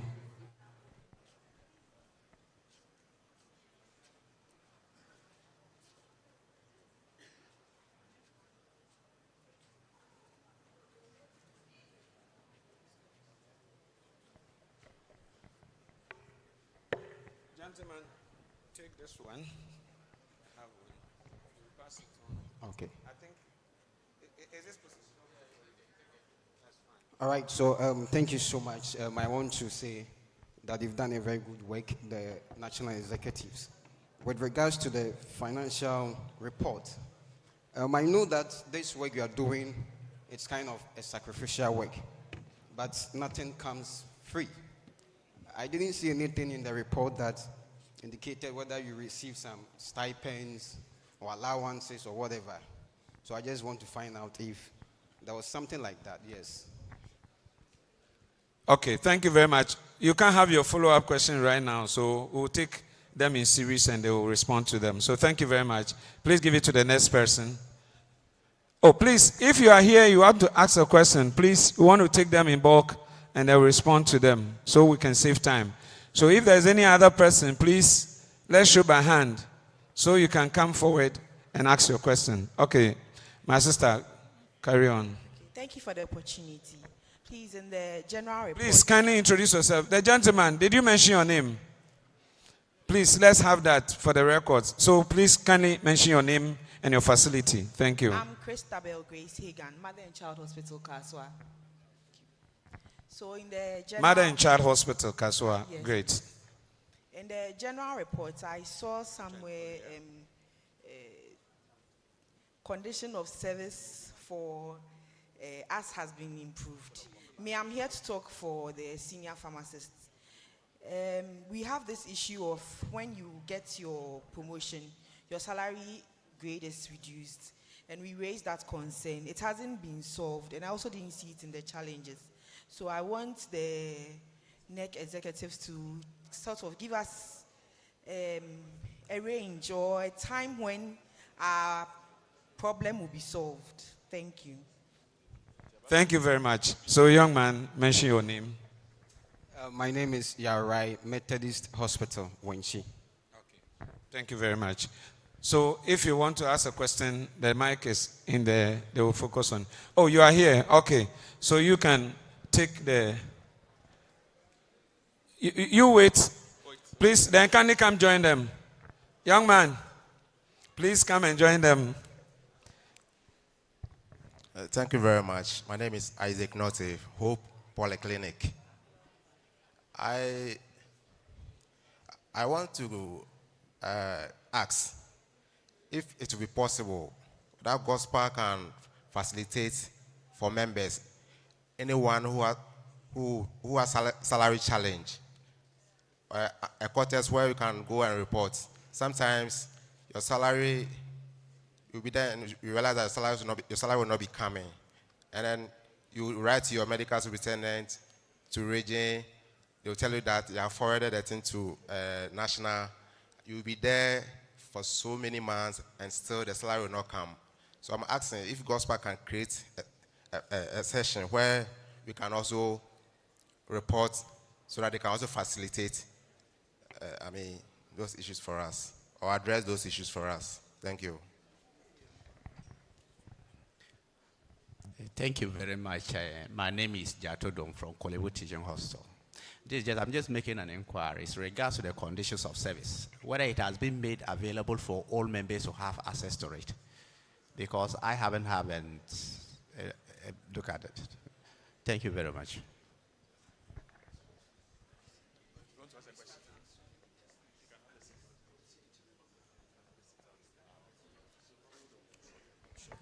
Thank you. I believe there have been about 4 or 5 questions so far. It will be good to answer those ones, and then we'll continue. So please kindly hold it. Chairman, if you want to, come over. Okay, thank you very much. So honorable colleagues, so the first aspect on if we take stipends. Okay.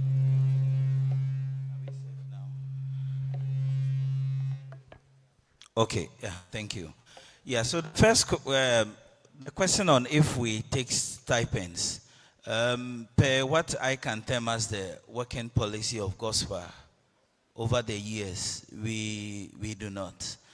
Usually 2 main kinds of expenses account for what we expend on the leadership, and even any member who performs one activity or the other. We do accommodation, and then we do transport. So far, when an officer of GHOSPA goes out, the highest we do for accommodation a night is 500. Yes, and so that is it. And then the transportation, we calculate it based upon the kilometric, and even that one, NEC members, SEC members know that we don't even use the actual rate, etc., to calculate. And so basically, these are the only things. That is the basic expense. Usually when at the end of a tenure, new executives come in and they decide that, maybe the previous executives, you've done this activity, and they may want to, give you something. That is all we do. And let me say, for me, being your national chairman residing in Sunyani Airport runs, but throughout the 2 terms, I have not used a flight at the expense of the association. And it's just unfortunate, if you see our surplus even from last year, it's actually more than half a million Ghana cedis of our surplus. We don't really, it's purely a sacrificial job. And so whoever is new coming in, you take that into consideration. I think during the course of my presentation, I touched on the issue of the senior pharmacist. I indicated that we have petitioned the Fair Wages and Salaries Commission fully on it, and they want to handle the whole thing wholesale. And so they say, after all, they are rectifying the whole grade structure based on the FAMD, which is the new entry requirement now. And so once we complete with that step, it will be, solved. I think there was an issue also on them. There was one other issue on the condition of service document. I think I've been very fair to all members. We have discussed it 3 times with the whole of the membership. And we've actually gone ahead and then posted the full document on the category 2 and 3 allowances to all members. There are some few specific allowances, which is the preserve of, public sector pharmacists, and in the wisdom of the leadership. For those ones, we cannot make the full document available for the membership. But colleagues, you bear with me, whatever you honestly need to know, we have discussed with you everything fully on 3 different occasions. And in fact, those that are supposed to be implemented by the Controller and Accountants General Department, we've gone ahead and, we've gone ahead with the implementation. We've acknowledged that there are some issues with the one-man station allowance, and it is particularly in relation to the Ghana Health Service as an agency, which we are working hand in hand with Director to solve. The regions have submitted fully their the list, and we are working according to it. So for that full document, no, we will not make it available for members. And it is for very, very strategic, reasons. Okay. I don't know if anyone is left out, or maybe the executives will want to speak to any other issue. Okay, thank you very much.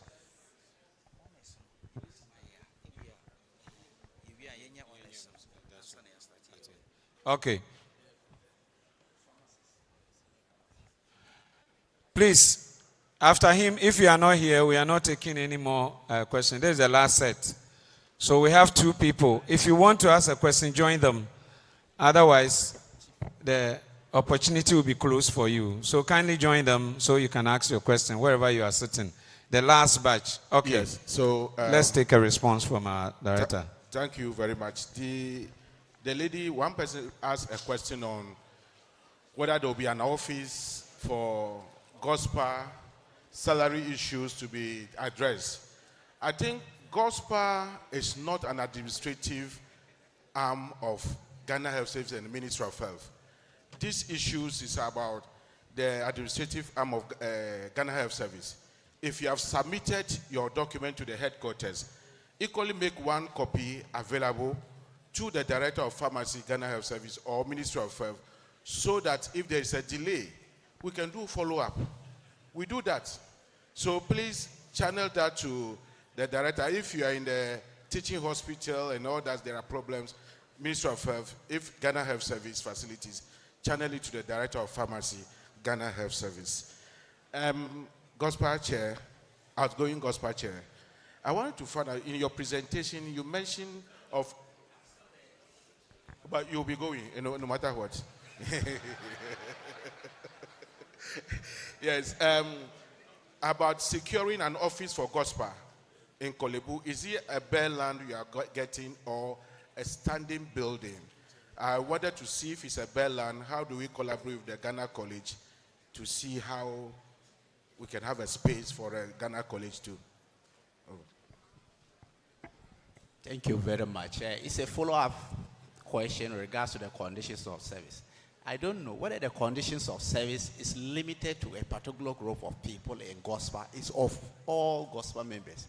I don't understand the reason why you don't want to share the thing with us. If some of the conditions of service are institutional based, and the thing is within your domain and you don't want to share with it, what is the rationale behind it? Let us know the reason why the thing is very classified, and we can have access to it. I think this one should be a public document within GHOSPA members. If you have any issue with it, don't share this. Then you put in the platform. Then you allow us to use our professional instincts not to share the document. But I don't think that you should limit it within your own domain. Thank you very much. My name is Theophilus Akom, Takwa Municipal Hospital. My question borders on the link between GHOSPA and PSGH. As GHOSPA members, we are also members of PSGH.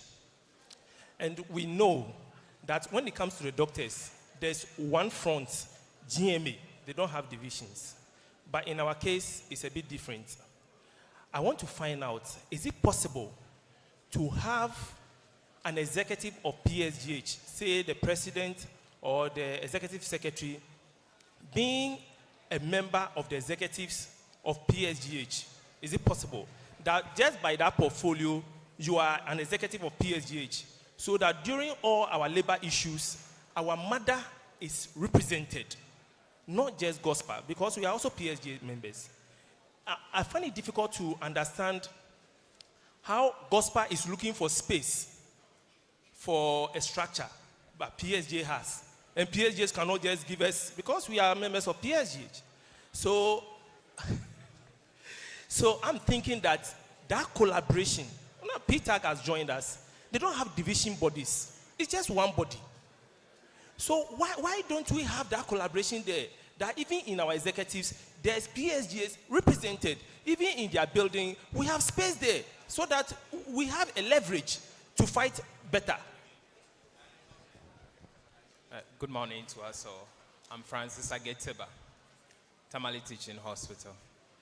My question is about the PharmD structure we are proposing.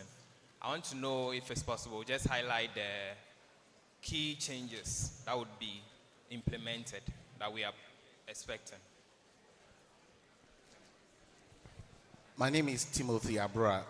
My question is about the senior pharmacist grade. So since I just heard the outgoing chairman who just said that they are saying unless they do the whole thing as wholesale. So what happens? Currently, I have a peculiar situation. I just received my promotion letter, and the grade there is 19H in the letter. So what will happen if it gets to the controller? Is there going to be some challenges? Okay. Thank you. My name is Michael Gani, Tamale Teaching Hospital.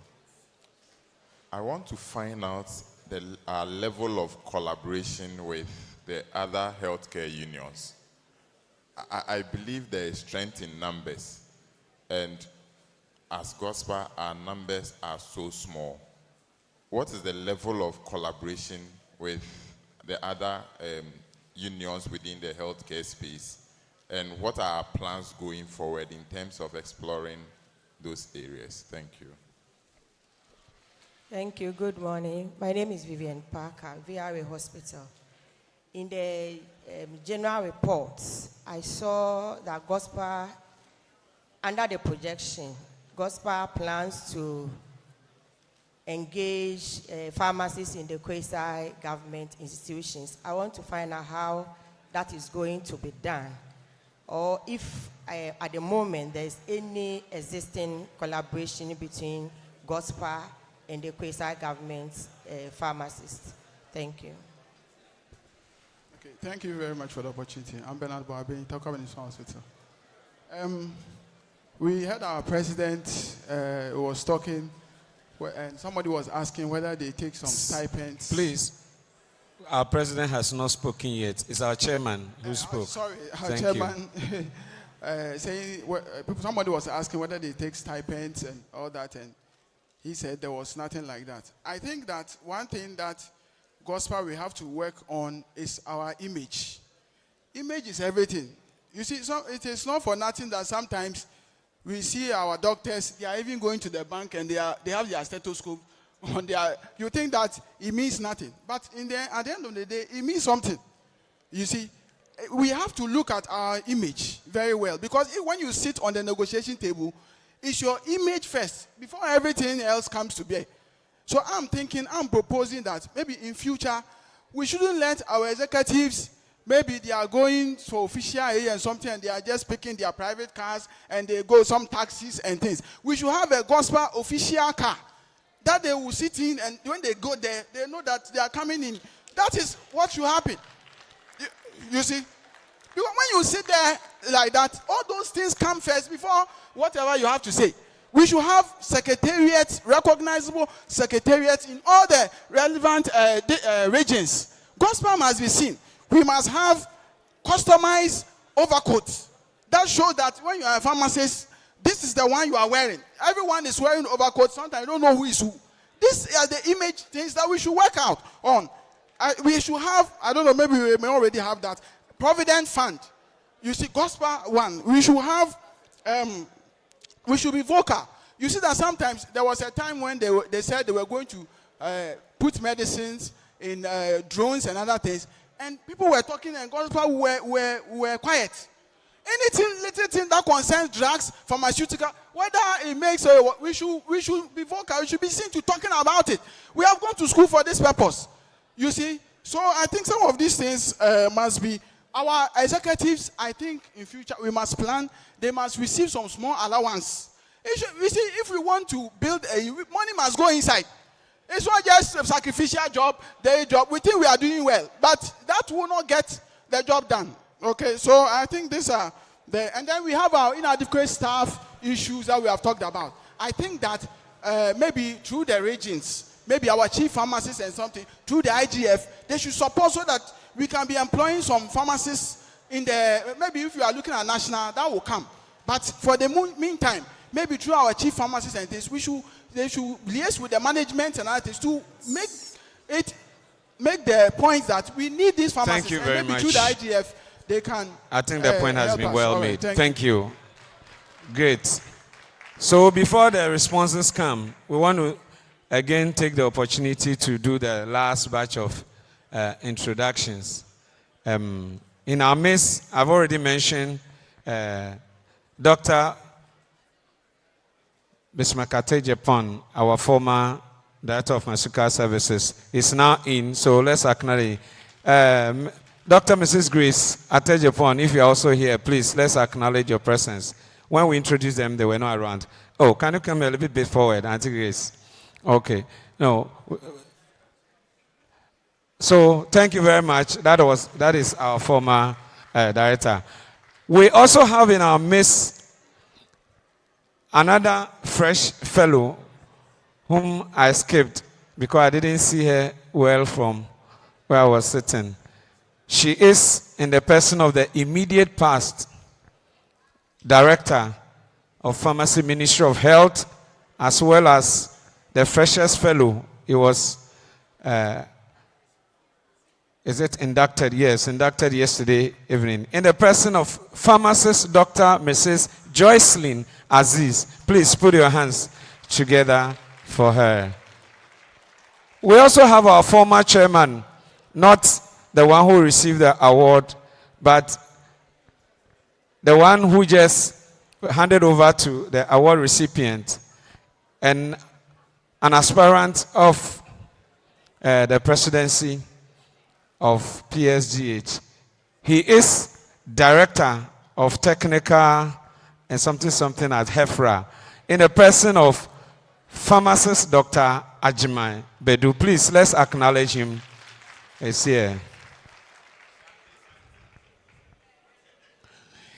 At this juncture, Chairman, you can respond to the questions, and then we'll bring this session to a close. Then we will move to the other section. Thank you very much. Okay, yeah. So thank you very much, colleagues. I would take the opportunity to answer the various questions that came in. And I believe when I'm done and my seniors directors also want to add on, they can do so. We will continue to collaborate with the various agencies to ensure that pharmacists work in line with the laid down regulations that pertain to work within the public sector.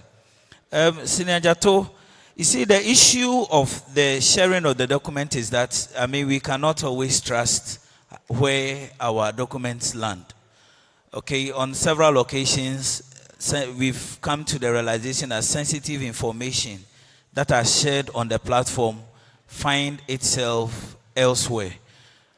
Let me tell you a fact that up to now, even when you talk to my colleague doctors, they do not have the condition of service document for medical officers. Theirs is just that the thing is being implemented, and that is it. And so we don't want to find situations where condition of service document of public sector pharmacists, find itself all around. And so in the wisdom of the executives, that full document will not be shared on the platforms. Thank you.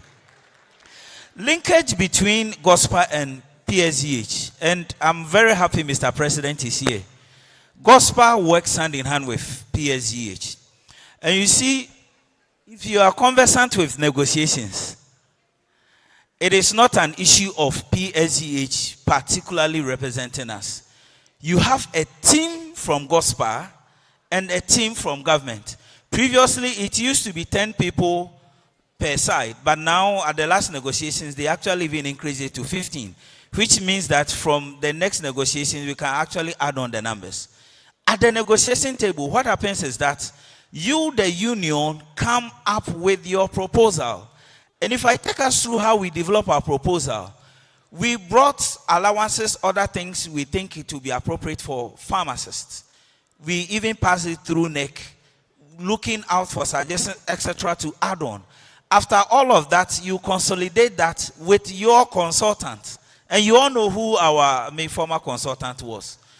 It is this draft document that is sent to government. At the negotiation table, the employees have a rep, a spokesperson, who speaks at a time. So in fact, at any particular point in time, if you are even on the side of the employee, you have to catch the eye of the chairman to speak. You discuss among yourself your approach, your strategies, at even defending your points. And so it is really not an issue of PSGH coming in or otherwise. The real deal is even about you, your draft document, and then what the consultant. And I must say that with the negotiations we went through, PSGH has been a very much part of it. Mr. President was at the table when we actually find we signed the document. And so that is, we will continue to do what? Collaborate. What key we should highlight on what new things the FAMD structure, of course, will factor into the fact that you are now coming with a FAMD instead of a BFAM. And so definitely we should expect an upgrade. And as I did indicate, we are now, the last step is for the agencies, i.e. Ghana Health Service, CHAC, the teaching hospitals, to agree on the proposed structure. And that is the point we are up to. At my last check, the Ministry of Health had not, the team had not been finalized. And that is why that hasn't been done. We expect that to be done by next week. And when they meet and they finalize the structure, Fair Wages and Salaries Commission will communicate to us all. Are we having collaboration issues with the other unions? No. In fact, we actually have a health sector unions platform where we discuss a lot of things, which is the truth. Yes, there are some allowances we are considering, working out together, like the 13th month, because institutions are not able to pay. We are contemplating the issue of maybe if government can give a tax rebate for the 13th month, etc. And so we keep working together. We have a platform and we discuss a number of issues. Colleagues in private hospitals like VRA, etc., we keep opening up to all of you. And we would, in the new tenure, we are going to really task the regional coordinators to actually engage with the private hospital practitioners within our regional spaces so that we can bring them on board more appropriately. Yes, image of GHOSPA, I agree with you. In fact, let me share this. There was a time we went for a meeting with one of our consultants, and when because usually I don't drive from Sunyani through to Accra. When I came forth from the car, our consultant, virtually he laughed at me. I said, GHOSPA chairman, now about meeting OT Ubemu. No, it is very important, and that is why the next regime, we are looking at branding. No, it's very important. GHOSPA ought to have an official vehicle to run. When the new director of HR came in, he wanted to call on us, GHOSPA. Iman, where are you? Where can we find the office? No, I want to come to the people. We want to visit you. Where are you? We are nowhere because we don't have, a station secretariat. And so we ought to work on that. We are considering two things. Either Kolebu, we are working hand in hand with Director of FAIRPAM, getting a space there. And so we are looking at, they said we should find maybe a structure, an old structure we can renovate.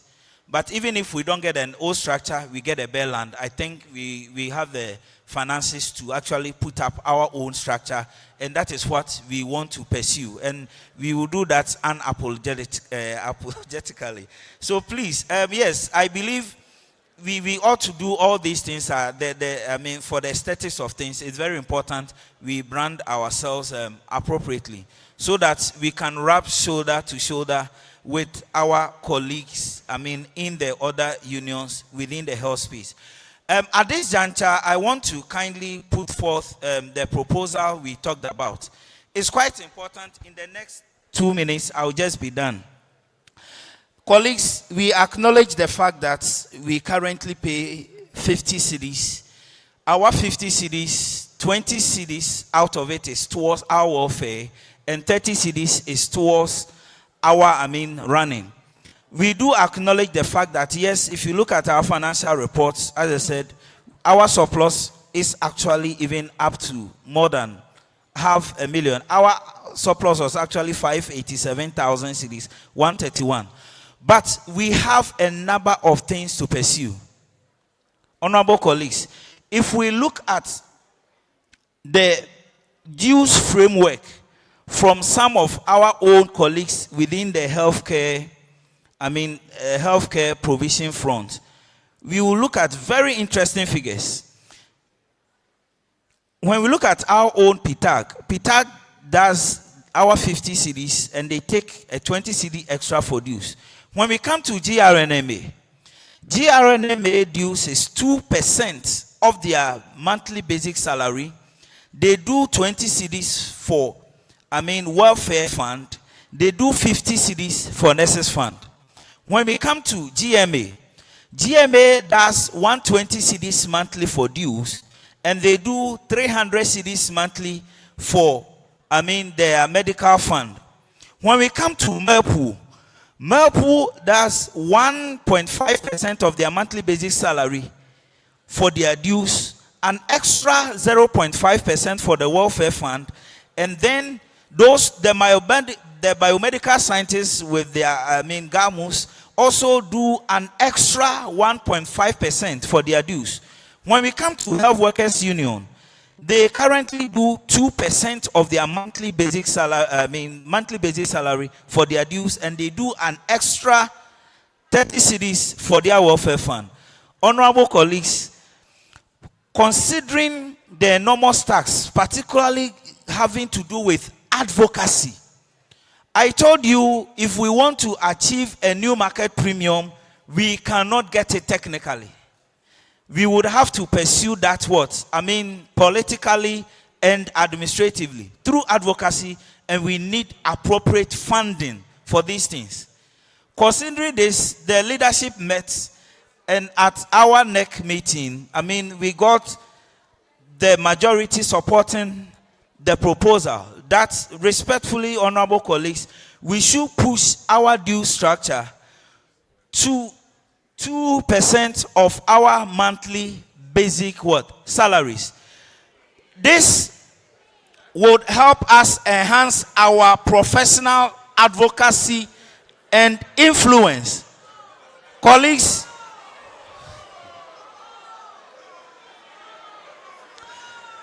we want to also improve on our economic value and negotiating power, even particularly pertaining to negotiation on the PharmD.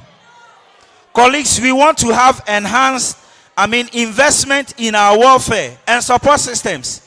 We don't want to just do, we want to do a better welfare system for honorable members. Honorable colleagues, we want to have a sustained funding for our continuous professional development. Please. Let him finish. He will put it in the form of a motion. Then you will vote by your voice vote, but not when he's still on it. It doesn't speak well of professionals like yourself. So please, give him the next few seconds. He will be completed. Then when he puts the motion, if you are not in favor, you will vote.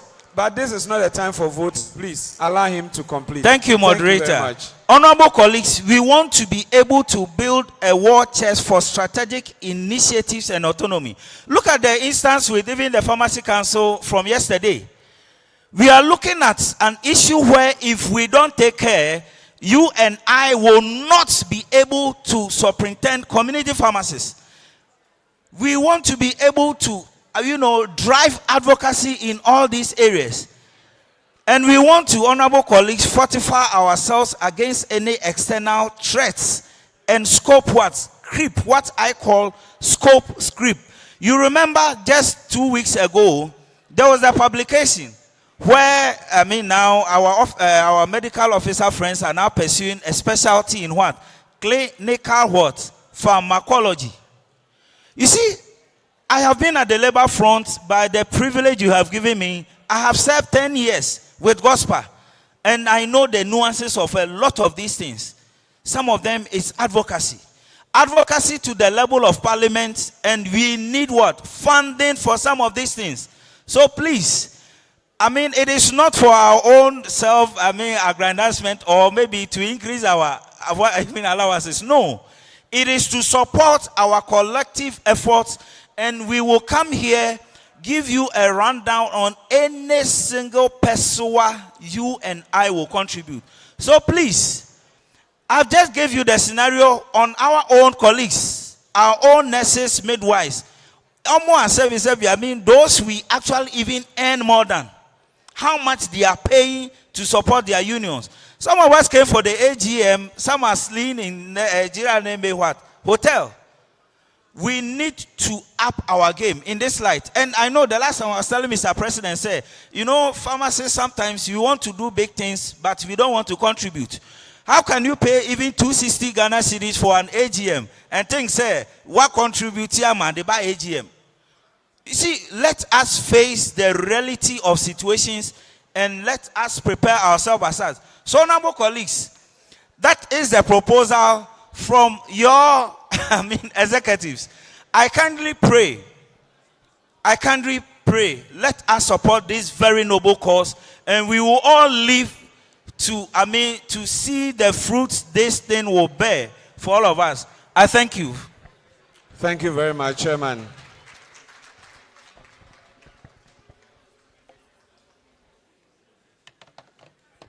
Okay, now, yes, please can you have your seat? Now is the time.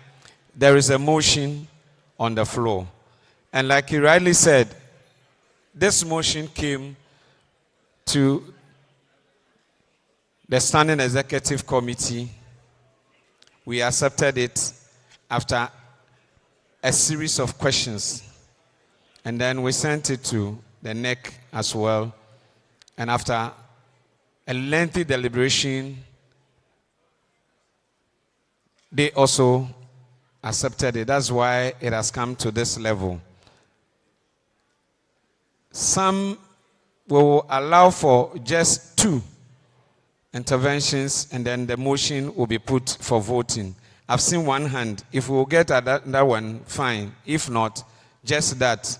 Then please come forward. The 2, it is maximum of 2. We will not allow any other. Come forward. Say what you want to say, either for or against, and then ideally we should have had 1-1, and then we are done. Gentlemen, are you coming? Or you lose the chance? So I saw a hand out there. Okay. Thank you. Please, your name and where you're coming from. My name is Brian Kojoete. Okay. I'm from Dropon, St. Anne Catholic Hospital. Honestly, I am in favor of increasing the dues. But the method you are using that I'm enough in favor with. It should be a flat rate, either 100 Ghana cedis. But to go for percentage, that one, I think I will not be, I'm against that one. Okay. However, because all of us are not taking our salaries through controller, so even if you go for percentage, it is only with those who are having our salaries on controller payroll that may end up paying most of the dues.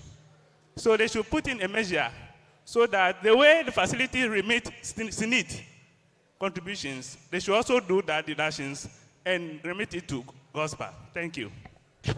Thank you very much. That is from that person. You didn't raise your hand, please. You are not one. The person is here. When I asked, you didn't raise your hand. So, Tio, come. Yes. Thank you very much, boss. You're welcome. Okay. So I want to find out that this increment that is being proposed is towards certain particular things we want to achieve. So when we are done with them and it still continues, what happens? Can we look at a situation that, okay, this is a capital thing we want to do, so maybe special contribution for this period, then we continue with our normal contribution is what I'm thinking. The second one is, we pay dues to PSGH as members of PSGH and GHOSPA. Do you receive something from PSGH in what you are doing? Because if we look at the organizations, the other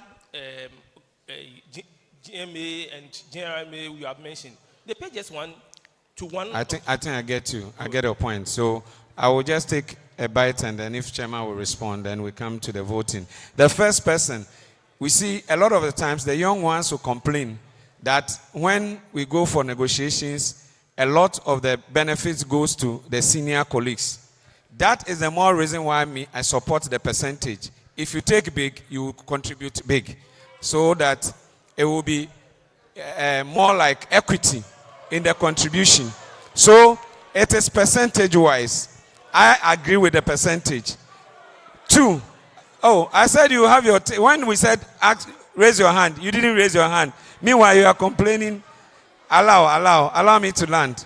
Then, on the issue of Theo's question, it is not only for the project. As for the branding, it is going to be a long-term something. You don't brand once and that is all. So 1, we need a secretariat. It is not just a building. You need to furnish it. You need to have staff in there to receive correspondence, and maybe to get to a time we may have to also employ a permanent administrator to deal with certain issues. That is where we want to go. So it will be a continuum something. It's not one project and it is done. It will continue. So it is part. But it's also to build the financial muscle to be able to do the things that we need to do going forward. You know, this is a dynamic profession that we're in. There will be things that we may need to do, and we need to have the strength to do. And we are within, a committee. All the rest have this percentage thing. We are the only ones that are still together with our young ones that are still in this. You can talk about maybe the percentage that is big, but I believe that going by percentage is the best way to go. It ensures that it is, as we grow in your finance, it will also grow. You don't need to come again to ask you to go and increase the dues or anything. It is, if it increases, it increases. If it reduces, it reduces. And it is done. Thank you. Unfortunately, you didn't raise your hand at that time. You are not getting. Wait. It is not your standing up and shouting that will afford you. If I want to give you, I will give you. Please, relax. You can't do that to intimidate me, my friend. Sit. Wait. We'll accord you the respect, but don't try to use your height to intimidate anybody, my friend. Okay. I think I'm compelled to offer another 2 to speak, and then we'll take the information. First to AGM Bedu, and then hello, the young man. Please come. After that, I'm sure he will speak for the other colleagues, so please allow, and then we'll take the motion. We are not putting it directly, say by force I vote to. You're the voter, then you exercise your franchise. Thank you. All right, thank you very much. Thank you, GHOSPA, for the support.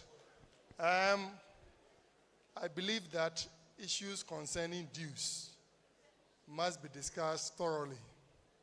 So I'm just pleading that NEC gives the opportunity for members to vent whatever they have, so that when we have their buy-in and we are implementing it, it's better than when we want to rush it. That said, I believe that even if we are to go by percentages for the purposes of equity, 2% for me is on the higher side. Thank you.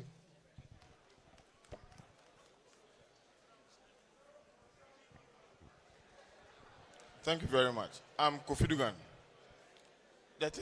My worry with you. Please, your name didn't come well. We want to record. I am Kofi Dugan.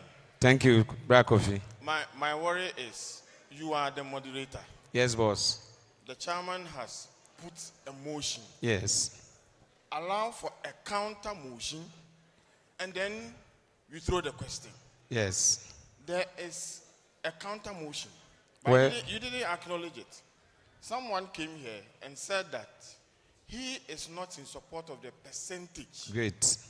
But the person never went forward to propose an amount. Great. He did actually. He said he wanted flat 100. Flat rate 100. Yes. Fair. Good. So we have two motions. Okay. But what you were doing was you were doing the bidding for another motion, which was not fair. I get you. I get you. You have a case. But I declared my, how do they call that thing? That I have an interest, a vested interest because I'm a member. That is what I said. Oh, it's well, it's well, it's well. Relax, relax. Relax. Oh, young man, why? So now, if you want a motion, bring the counter motion and let's see how it is carried. Yes, if you want a motion, come with a motion now and let's see. We'll put both to a vote. That's all. Yeah, my name is Emmanuel Edu, Malaysia Government Hospital. Yep. Yeah, I want to go with the second motion that let's make it flat, 100 Ghana cedis. The analogy President made that nurses pay 2%, doctors pay what? They only pay one single dues for the entire month. But we are paying PSGH and then paying GHOSPA. So you cannot compare the two. You cannot compare the two. Our situation is different. Please And allow him to speak so we can understand what and he's so saying. I want to go with the second motion that 100 cedis flat. That is okay. Thank you very much, gentlemen. So we have the first motion, 2% of your basic monthly salary.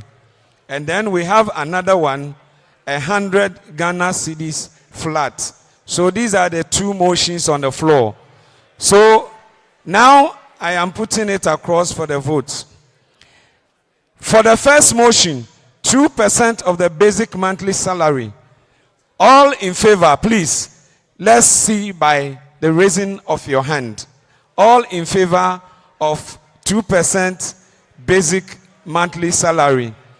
We are taking the vote, yes, for the purposes of a meeting. This is annual general meeting. Let's see by the raising of the hands. Because I see that a lot of you will say hi. So please, we are taking a vote. So if you are in favor of 2%, raise your hand. I am in favor. I've raised mine. We will take a count. So let's see it well. Well raised. I'm counting. Mine is 1, 2, 3, 4, 5, 6, 7, 8. Oh, I saw some hands here. Where are they? Okay. Okay, I have counted only 8. So now the second motion. Okay, 9. The second motion, those in favor of a flat rate of 100 Ghana cedis. Let's see your hands. Okay, they have it. They are in the majority, so we won't count. So on the issue of the adjustment of the the 100 have it. Chairman, thank you very much. I think we'll want to bring it to, but there's a secret. At the close, I will tell you. So, the next is special awards. But before the special awards, we want to do a little exercise. Oh, shall we have some quiet in the room, please? Please. We have finished the voting. The counter motion, you have it. But let's have some quiet in the room. Thank you very much. You see how beautiful democracy is. Don't worry.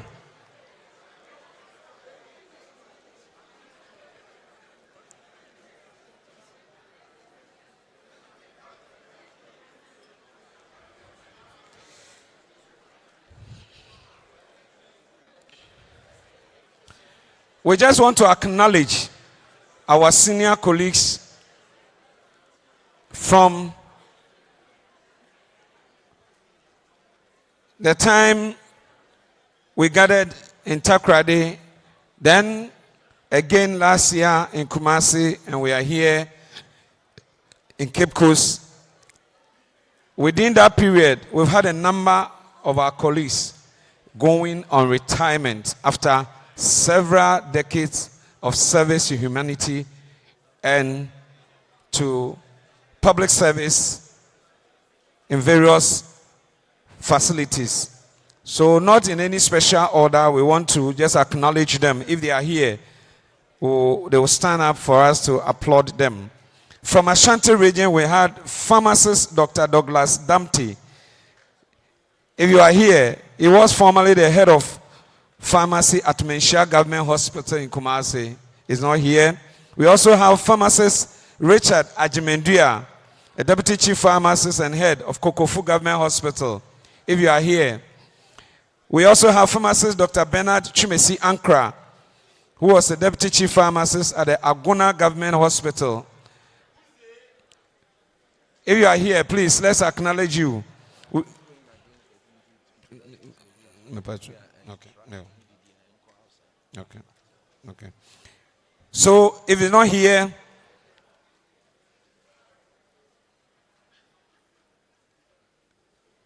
but whilst at it, please, we want to inform you that let us not leave any trash on the floor. We have trash cans or bags. Ensure that you put them in those containers outside so we don't create a mess in the room. We will do that later. But all that we want to say is that all our senior colleagues that retired, we've seen some here. So those here, we acknowledge them. From Kolebu Teaching Hospital, we have our mother, pharmacist Dr. Mrs. Florence Amankansa in our presence. We introduced her earlier. We also have pharmacist Dr. Mrs. Joycelyn Aziz from the ministries. From Kolebu again, we have pharmacist Dr. Daniel Ankra also in our midst. We have plenty of them. So all those we have not mentioned will acknowledge you on the platforms with a list. If you are here and we not mention your name, but you are a retired officer here, please be upstanding. Please, let's put our hands together for all of them. At this juncture, I would want to quickly, before we've taken a lot of the time and a lot of the questions also. So, I don't know, we have our father in our midst, the chairman of the Pharmacy Council. I don't know whether you want to say, okay, thank you very much. He will not say anything, but as for our president, he will give a word before the closing remarks from chairman will come. So, chairman, if you're ready, we want to honor some distinguished personalities who have been of great help to GHOSPA in all our dealings. We want to quickly acknowledge and recognize their great contribution to us. So on this note, we want to welcome the chairman.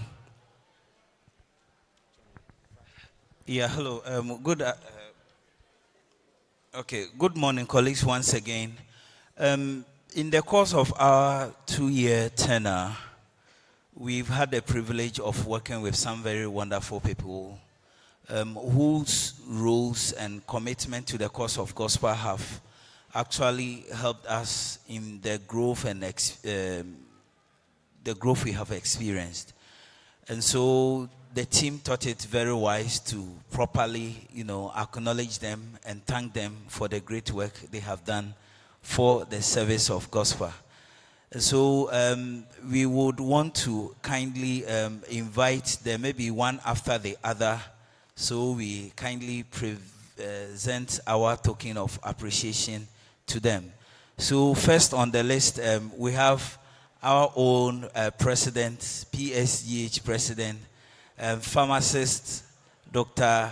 Ko Donko. Shall we kindly invite him, Mr. President?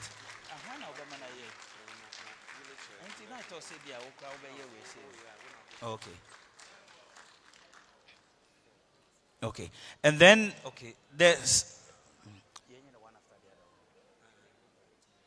Okay. Okay. Okay. And so, I'll give... Okay.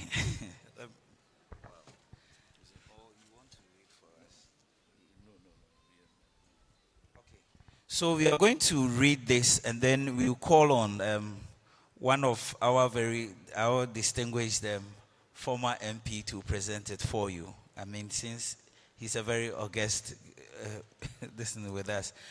Okay, so citation in honorable recognition of Farm Dr. Samuel Kordonko, President of the Pharmaceutical Society of Ghana. So it reads, with profound gratitude, GHOSPA celebrates your exceptional leadership and unwavering advocacy for the pharmacy profession in Ghana. As President of the Pharmaceutical Society of Ghana, PSGH, your visionary guidance and steadfast support have been a cornerstone of our progress. You have consistently championed the cause of hospital pharmacists, fostering a spirit of collaboration and elevating the standards of our pharmacy practice. Your immense contributions have fortified our association and union and left an indelible mark on the entire pharmaceutical landscape. Thank you for being a true partner and an inspirational leader. GHOSPA honors you for your invaluable support and wishes you continued success in your esteemed service. So thank you very much. I kindly want to.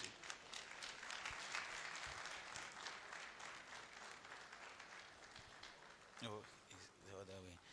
No, it's the other way. Okay. Okay. So thank you very much. Oh, okay.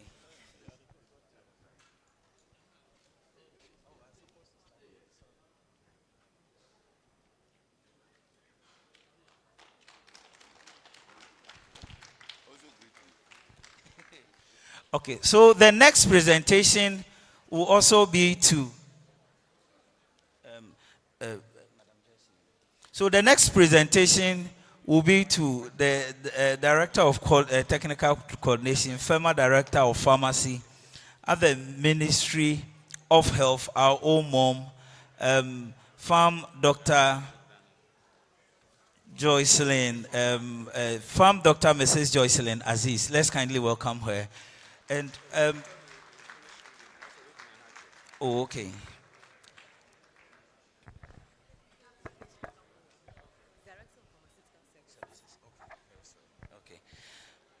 Okay, so it's there. So GHOSPA celebrates your 34 years of exemplary service and leadership in Ghana's public health sector.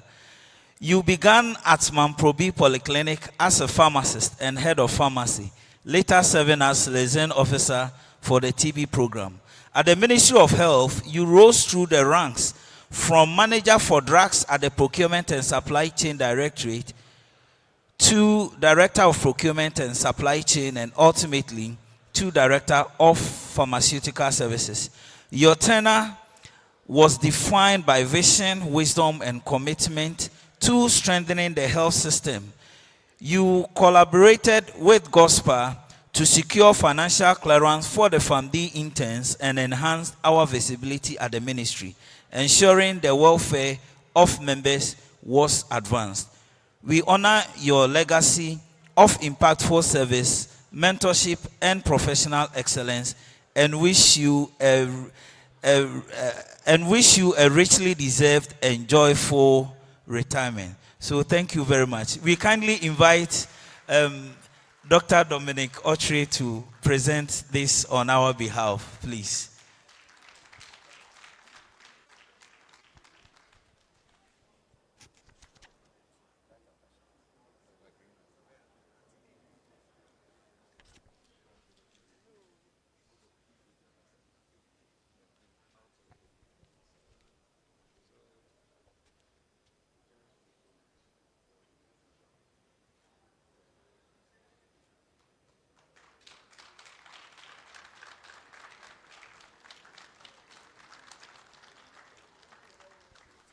So,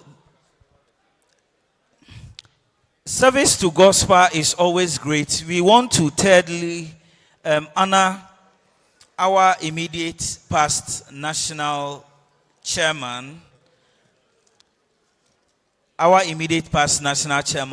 the person of Pharmacist Nathan Kumsin. Shall we kindly invite him to the podium.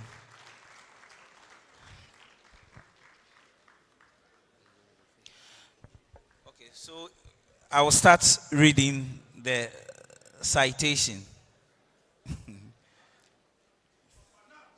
Okay. Okay. So, citation in honorable recognition of Farm Nathan Kumsin, immediate past national chairman, GHOSPA.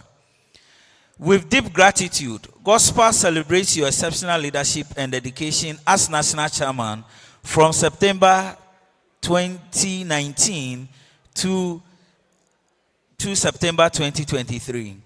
Your visionary stewardship secured a landmark improvement in the condition of service of our members, a legacy that benefits every hospital pharmacist nationwide. Your resilient advocacy and selfless service have strengthened our association and elevated its standing. Today, as chief pharmacist at the Kolebu Teaching Hospital, you continue to exemplify the highest standards of our profession. GHOSPA honors you for a tenure of transformative impact and wishes you continued success in all your endeavors. We kindly welcome Farm Savior Yebuche to kindly present this award on our behalf, please. Okay. Okay. Okay. Okay. Thank you. Okay, so yeah.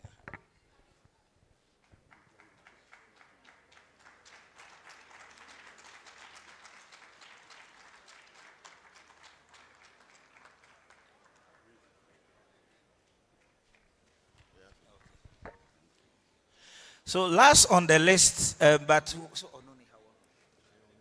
so the last on the list, who for some reason is not physically present here, we will still make mention of it, and it is to the person of Farm Oscaros Isaiah Kum Emisa, who is the immediate past chief pharmacist for the Western region. In fact, he has served dutifully with us, and he was our representative on the NPRA, for several years now. And so this is on his behalf. So we will, we work on it and duly present it to him. But for the records, this is an award to Farm Oscaros Isaiah Kum Emisa. So we invite Farm Christian Kasu to collect it on his behalf. Let's do, if our mommy can help us with the presentation. Auntie Mata. Okay. Yes. Okay. Okay. Okay. So, okay. Citation in honorable recognition. Farm Oscaros Isaiah Kum Emisa, retired chief pharmacist, Western Region.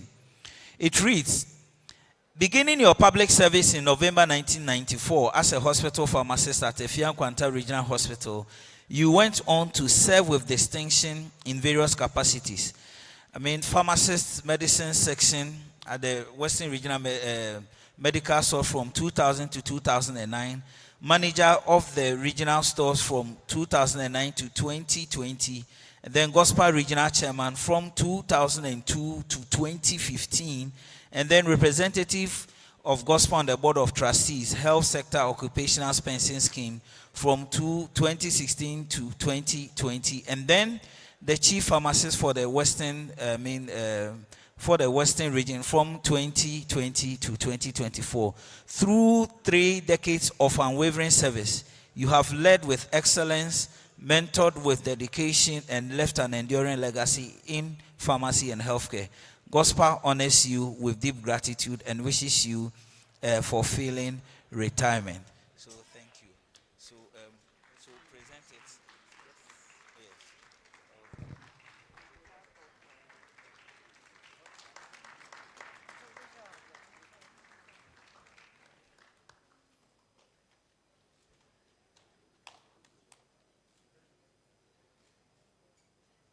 Okay, so thank you very much. Thank you very much. Okay. So Antimeta will briefly tell us something before she takes her seat. Thank you. Thank you for the opportunity. I just want to acknowledge all the fellows of West African Postgraduate College of Pharmacists. If you are here, just raise up your hand. And all members of the postgraduate. Please join me up here. Please do. Thank you. And all members for our photograph. We couldn't take it yesterday, especially with the newly minted fellows of the postgraduate. Please join me upstage. Thank you sincerely. Thank you. All members and fellows of West African Postgraduate College of Pharmacists. Thank you. Thank you very much. Ladies and gentlemen, there are two pathways of having a fellowship in this country. One of them we heard already from the Ghana College of Pharmacists, and the second one is through the West African Postgraduate College of Pharmacists. Indeed, the West African Postgraduate College of Pharmacists is the maturer college because it has been there for years, and the choice is always ours. Whether you want to go to Ghana College, there is no problem. You can even move from Ghana College to West Africa or from West Africa to Ghana College. It is acceptable. It is always your choice. And luckily, the Pharmaceutical Society has offered sponsorship to members who want to do either the college for West Africa or the Ghana College. We want to suggest to you and also alert you that come January up to March, that is the door where the membership, fellowship, or primary door is open so that you can join the college. The primaries take a year. You are not supposed to go to Lagos. You just do it online, update lectures with examination. Then you have the membership, which comes with residency, update lectures, and examination. It takes 2 years. And then the fellowship also takes 2 years. You do the update lectures, you do residency, you do a project, and you write an examination. Please, you are free to choose. And luckily for us now, Pharmaceutical Society is sponsoring. So take advantage of it. Like I've always told you when I was chief pharmacist, if you educate yourself, you have no clue where it can take you. Please take advantage, and we wish you all the best. Thank you very much. Thank you very much, Antimata, and all the fellows and members of West African Postgraduate College of Pharmacists. Please, you can now resume your seats. Thank you very much. Please give them. Oh, I thought they were taking the picture whilst. Oh, and a maybe.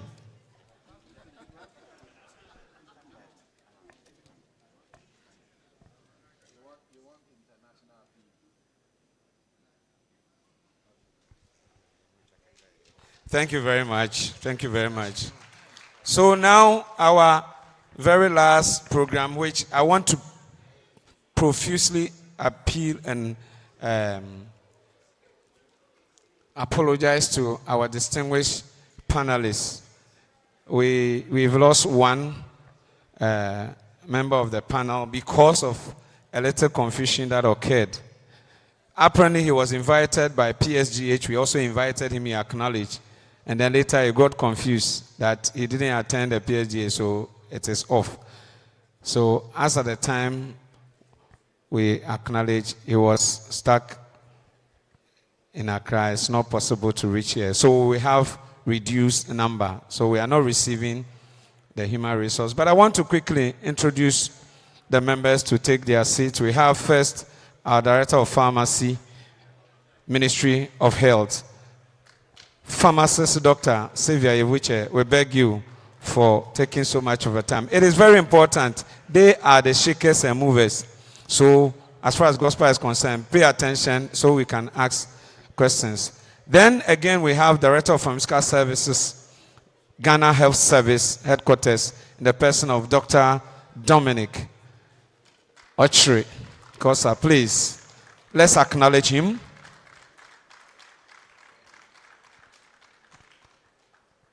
Then we also have our chairman, Pharmacist Dr. Emmanuel Owusu Oriafi, also joining in.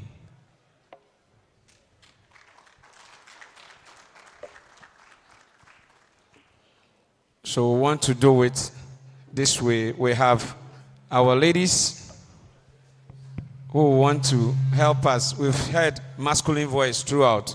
So at this juncture, I want to invite to the podium our moderator for this session. Moderators, rather, in the presence of Pharmacist Elizabeth Modupe Dalmelda. Oh, please put your hands together. She's not just coming in with a feminine voice, she's also a beautiful, cute lady, and she will do us the honors. Do we also have Pharmacist Dr. Evelyn Jechi in our midst? Evelyn, kindly join.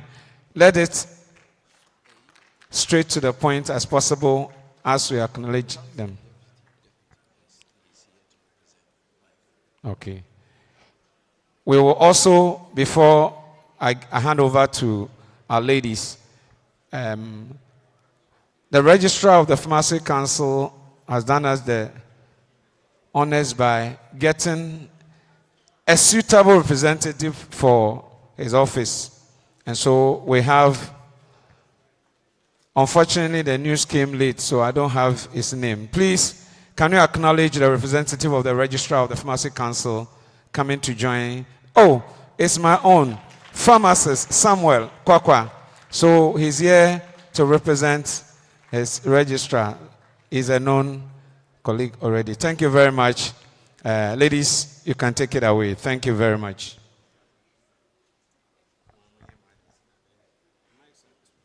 Thank you very much. I have the other mic too, so that they will. Okay, is there? Okay, I think it's okay. I believe we've had a lot of discussions this morning, and we are here to wrap it up with our seasoned panelists who are here to help us go through the set of questions that have come up to us. These questions are not our own. They are from all of us, and we hope to get very good answers that from here we'll be able to lift up the image of GHOSPA, calm hearts, and then we'll be able to work successfully for our patients and our country. So the first question, please panelists, any of you who is ready to provide the answer can take it away. The first question borders on remuneration, strengthening the pharmacy workforce through fair pay. We've spoken a lot about it today. What, please, specific factors do you think contribute to disparities in remuneration within the pharmacy workforce, and how can these be addressed?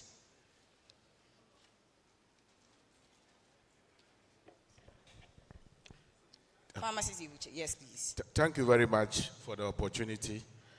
And going straight to the point about disparity in remuneration, what are the factors that have contributed to that?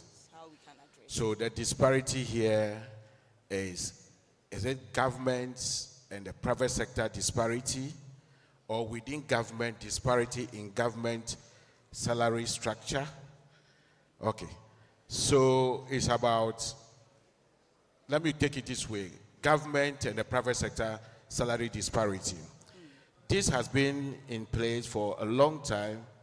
There was a time the private sector was paying more than the public sector on the average.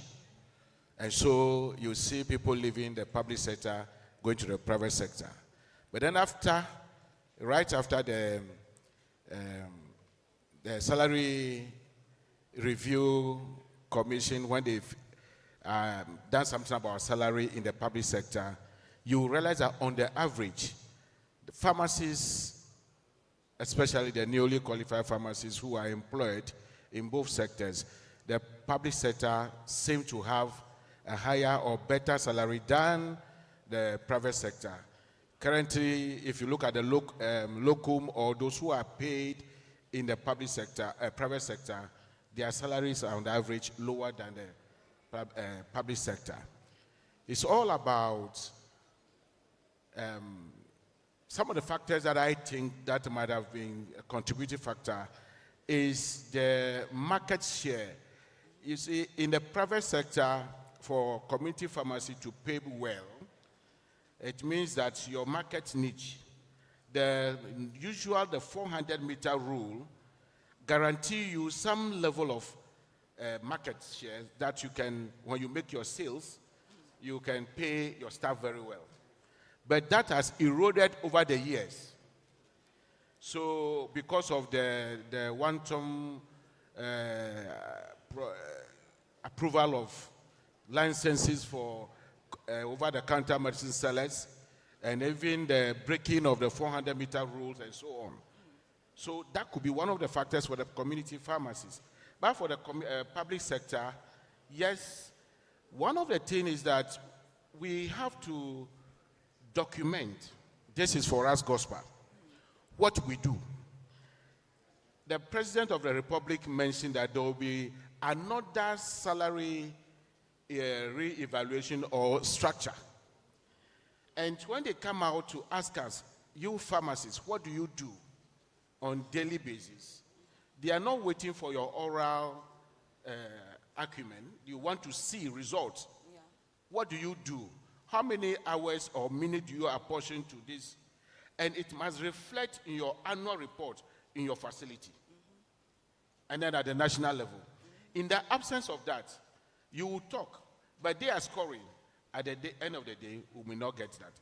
So, one of the things is we have to showcase what we do, even in the both community and the public sector, to earn more points in awarding our salaries. Thank you very much. At this point, we'd want to acknowledge our online participants. We acknowledge you, and you can send in your questions if there is any, for any clarification. And so we'll go on to ask what strategies can be employed to align these remunerations with the evolving roles and responsibilities of pharmacists. You mentioned that we should document. And so what are some of the strategies that we can employ to align the responsibilities with the remunerations that we are talking of? Yeah, so one of the strategies I think for community pharmacy first is that we should take charge of the government agenda of bringing some of the monies into the private sector. For instance, the free primary health care. If we are strategic, we'll be able to identify things that we can do and then ask that we should be paid for those services. The higher the income of the organization, the higher the probability of the employer giving you back some of the money in the form of salary. So that is one thing we have to look at. Okay. And then also the over-the-counter medicine sellers, the outfits, we need to look at this situation very well. If the current market share remains this way, it will be difficult to ask owners of the community pharmacies to increase salary to match with the public sector.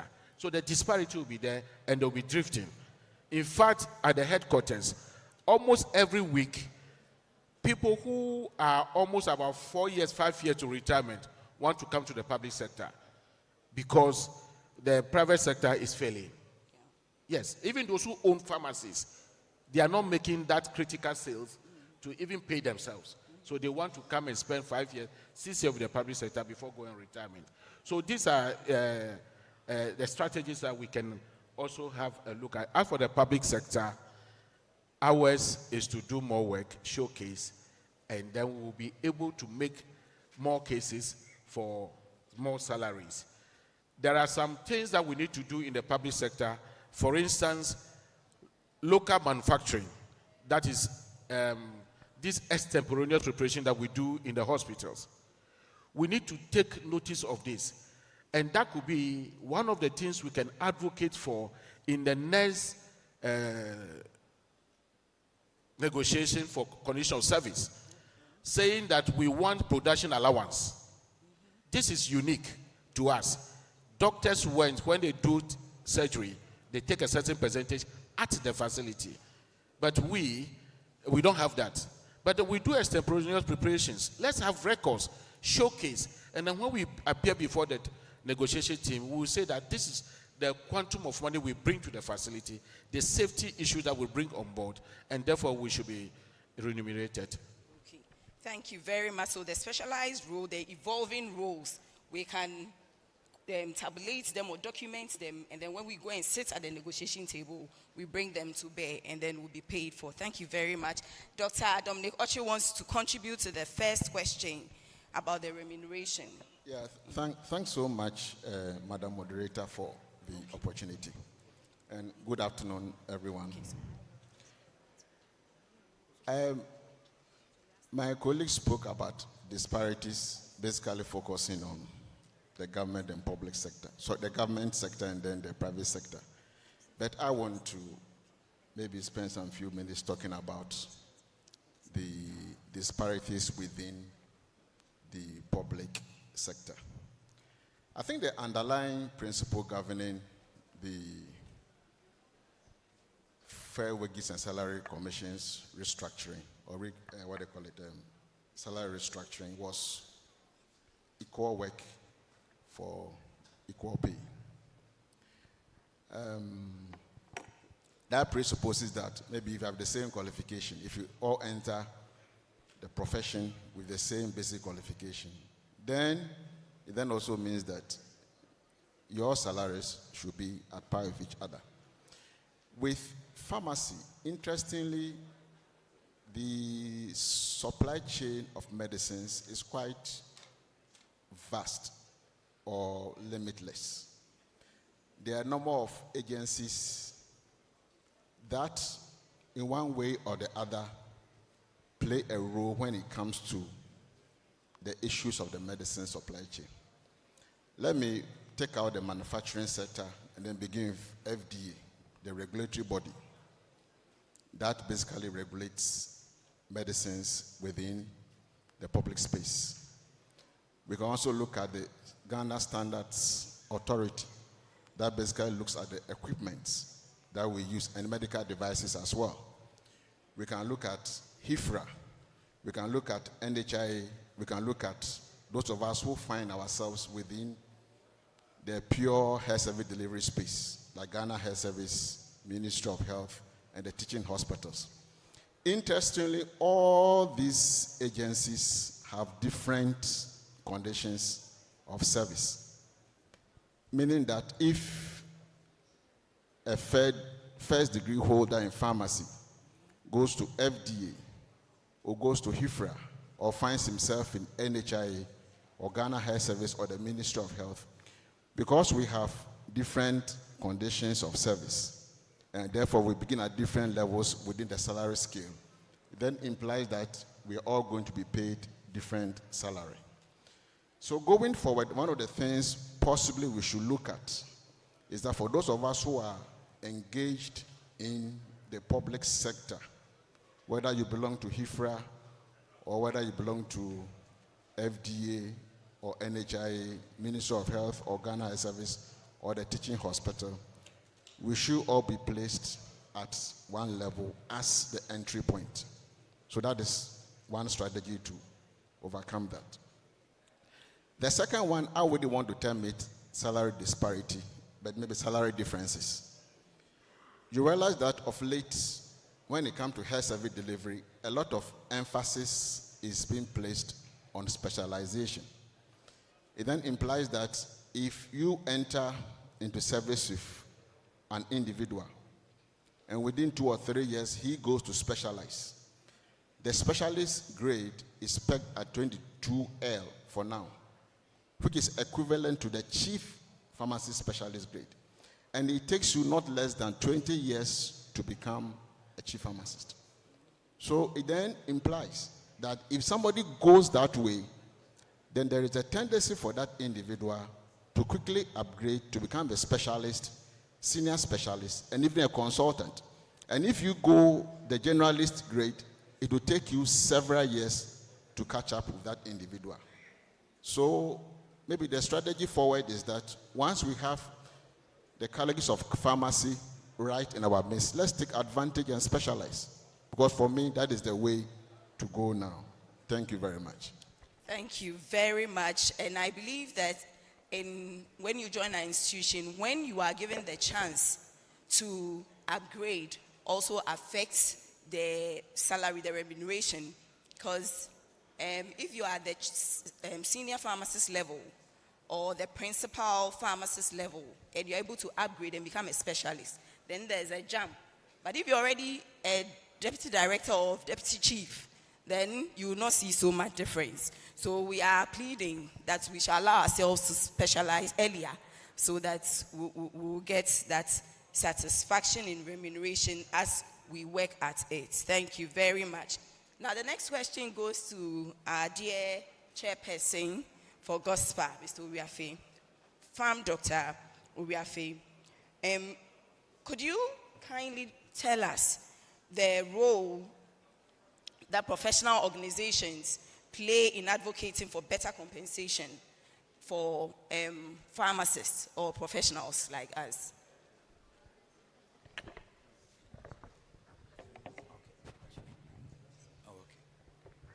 Okay, thank you very much.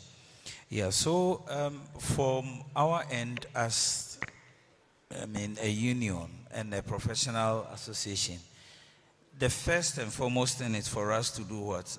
To lobby government. We lobby government so that we are well placed on the appropriate, pay scale. See, if you take us pharmacists, for instance, we went through a job reevaluation. At the inception of the single spine salary, pay policy. And we need to, one, engage the right consultants who will take us through how to appropriately do a job, evaluation. Current job evaluation is based upon some 13 factors, including your education, the risks you are exposed to at work, the contact time you have with the patients, and severally. And so we do that aspect. Apart from that, we are also to lead in the collective bargaining and then the negotiations. And so, like we did like we did some 9 months ago, we sat with what? We sat with government. You go before government with your proposal, and then you have to be able to defend the proposal. Of course, there are some instances government will come in with so many excuses, like I indicated during the report reading. We went in for stockholding risks allowance, as pharmacists, and then we went in also for the exposure to dangerous chemicals allowance because of the various, cytotoxic drugs, etc., that we handle. It is on our side to appropriately defend all of these things so that government will indeed see the wisdom in, giving us, these appropriate condition of service. And then apart from that, as a union and an association, we also have to create awareness about who we are and then what we do. And that is absolutely, our responsibility. Hold on. Okay, thank you very much. It means we have to be proud and we have to support the professional association as members of GHOSPA. Now I'll go to the HR representative, Dr. Can you help me? Pharmacy Council. Okay. Okay, so please, this question is very dear to me and I believe is dear to all of us. I pray that one of you can give us a very good answer so that we can move on. It's about staffing gap. Now, across the country, there's hardly any facility in all the agencies under the Ministry of Health and Ghana Health Service that has the minimum requirements of staffing norms. What is the HR Directorate of the Ministry of Health doing to bridge this gap? And we know the attrition rates, it's not got to do with only pharmacists, it's actually for the whole healthcare profession in Ghana. And I am very sad when I hear very experienced people the institutions have trained and worked on, who have specialized, moving out of the institutions. Patient care is at stake. Yes, you can bring in new staff, but the experienced one leaving means that there's another room for us to make a lot of mistakes and correct. And it is patient's life, the medications and everything that's at stake. What are we doing to address this gap?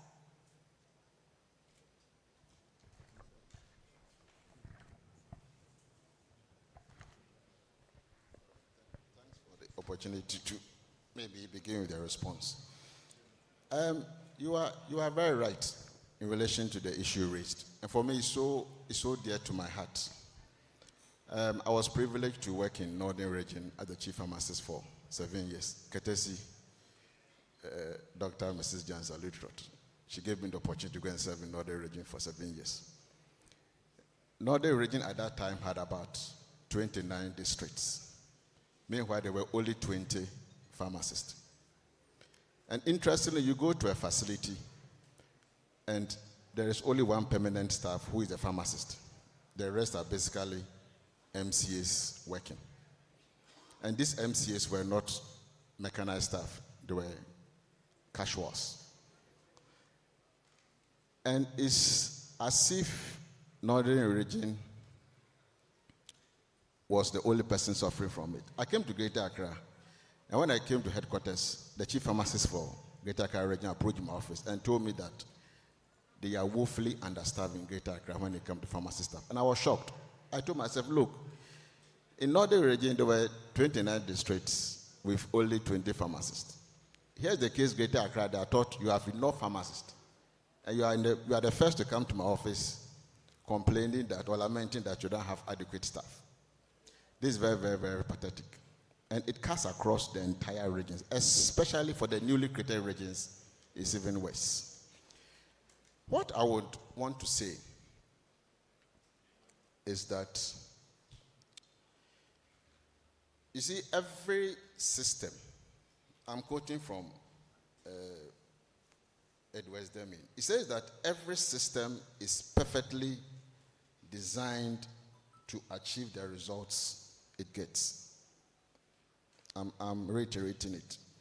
So every system is perfectly designed to achieve the results it gets.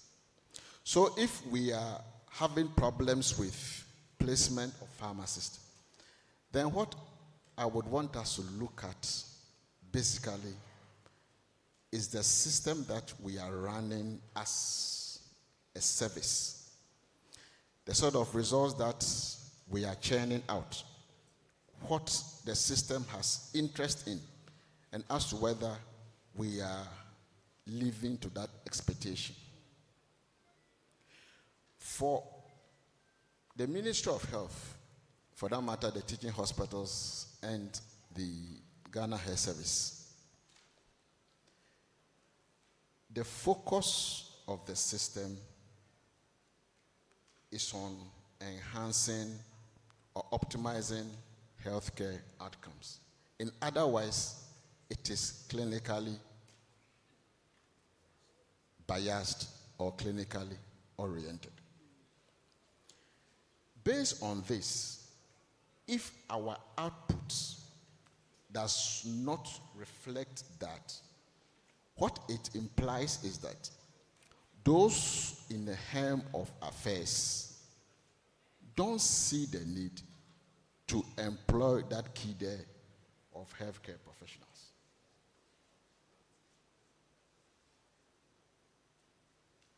For now, if you basically scan through the entire sector, pharmacists are doing very well. And the greatest testament to the work we do, like Dr. Xavier said, is basically not the noise we make or the things we say.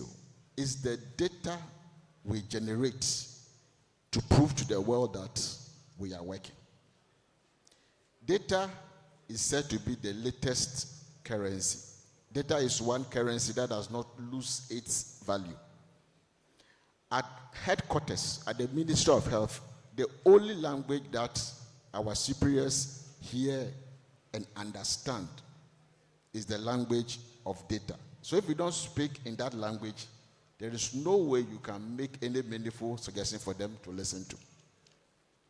Pharmacists do a lot, but the challenge is we don't have data to support most of the things that we do. And going forward, one of the things that we should be looking at seriously is how best we can generate data to buttress the points we make, to buttress the output that we make. And not only data, you see, data is also relevant because to get information, you have to convert that data that you have into the information that you require to act on. Our data ought to be credible. It shouldn't be something like that anybody can poke holes into it and throw it aside. So going forward, pharmaceutical service should basically establish key performance indicators, see how best we can develop templates to capture them, and how best we can also input this data into our national repository so that it will reflect at every level. Thank you. Okay. Thank you very much. Please, for those of us in here and online, we would give some few minutes for questions from the discussion so far. If we have any question for any of our panelists. And before that, Dr. Yevuche will want to add on. Yes, thank you very much for the great opportunity. The staffing gap is there. So with the staffing norm established by the Ministry of Health, that Excel document, if you add your workload and all that, you know the number of pharmacists you need. But then there is another opportunity. When it comes to specialist service, like oncology pharmacist, cardiology pharmacy, is opened. It is opened. What that the opportunity that we have with that is that we need to take advantage of that seriously as pharmacists. Currently, if you look at the Mahama cares on oncology, chronic diseases, prostate cancer, breast cancer, all the cancers, we will need specialist pharmacists in these areas. And this will enhance our salary. And if we appear before them that you want to implement these policies of yours, but we are saying that if you don't have an oncology pharmacist, you cannot set up oncology service in your hospital. That is a strong point for them to start employing. This is one of the things I was using to say. There's a project in the ministry running, that is the childhood cancers. We have the St. Jude Hospital supporting the ministry to roll out childhood services. The drug is free for so many years to come. But then for your site to be accredited to provide that service, you must have oncology pharmacists. When we were determining the number of facilities to enroll, we didn't have much. How many of oncology pharmacists do we have here? Is Roger around? Roger knows their issues very well. And so it means that we need more. We need more. These are the areas where colleagues who just enroll, Ghana College is ready to support us so that we can bridge that gap. We are talking about gaps. We have to be ready that when they call for employment, we say yes, they have to employ. And that one comes with the pathway that leads to enhancement of your salary. If you are a senior specialist, if you get to that stage, you'll be taking salary as the director in the Ministry of Health and Ghana Health Service, in other conditions of service. If it is 60 gallons of fuel per month, you will get that even on your salary structure. So why don't you spend your first 10 years and get into that zone? Look at the doctors. That is what they have done. Even if you go to a district, you say this is a consultant, this is a senior specialist. They are making it. All is about enhancement of our salaries. All right, so we need to take charge of that. And there is one thing that we need to work. I want to appeal to chief pharmacists, directors of hospital pharmacies to take up. When financial clearance is given, the wastage for pharmacists is high. People don't take up the clearance. It will shock you that we are asking for 1,691 clearance to employ pharmacists. If it's granted today, by the end of the year, you may only use about 300 of it. The rest is wasted. People are posted, they say they cannot go. Please, colleague pharmacists, for us to bridge the gap, if we have been using all the financial clearance, the number will not be today 1,060 pharmacists in the public sector. It will be more than that. So let's take advantage, chief pharmacists of the Ghana Health Service. When the young ones are posted, one of the issues we try to find out why is the insecurity of accommodation. Where to be for the first 6 months while their salary comes. They can rent their own accommodation, but the newly posted, you don't even know the terrain. So please, the chief pharmacists, we are appealing to you, help us. Lobby for them in those hospitals. Visit them and tell the medical staff that even if you cannot provide free for 3 or 1 year, as much as possible, then rent as a loan for them so that they can have a place secure and sleep and start working. If their salary delays, please give them an advance payment. With that, they will stay. And then the advantage of working in the rural area is so great. Those who we have posted into the regions, when I joined the service, some are now going to become consultants. I am still at the senior specialist because I was working at the headquarters. I don't have that privilege of working for 3 years to get my promotion. I have to work the full 5 years in Accra at the headquarters before I get my promotion. But those that are posted, they are looking into my face. They are now they are taking higher salary than me because of working in the rural areas. Working in the rural areas is not an disadvantage. You get the profit of it in the next 4 or 5 years.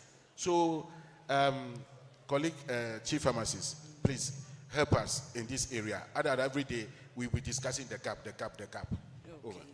Thank you very much. So it's a stepping stone when you are posted to the districts. Please take up the challenge and go. At least you have a plan in focus. You'd be able to get there and not complain about remunerations again. Okay, please, do we have any questions? Yes, Dr. Ankra, please.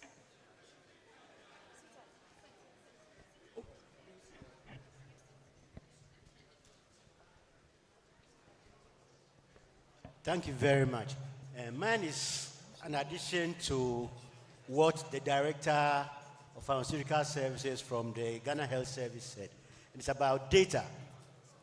Now, the thing is, before you ask somebody to get data, you should teach him or her how to make use of it. In other words, how to analyze it. If they don't know how to analyze the data, they'll be reluctant in even getting it together. Now, in this day and age, all teaching hospitals, all regional hospitals, all teaching hospitals have been networked using one particular database, which means we have loads of data. But I wonder how many pharmacists in the Ghana Health Service or teaching officers know how to do advanced Excel. That's the thing. So we need to get them involved in the area of data analysis. So they will appreciate the need to collect data. Then you will see the change. Thank you very much. Thank you very much. Any other questions? Please, if you can raise your hand.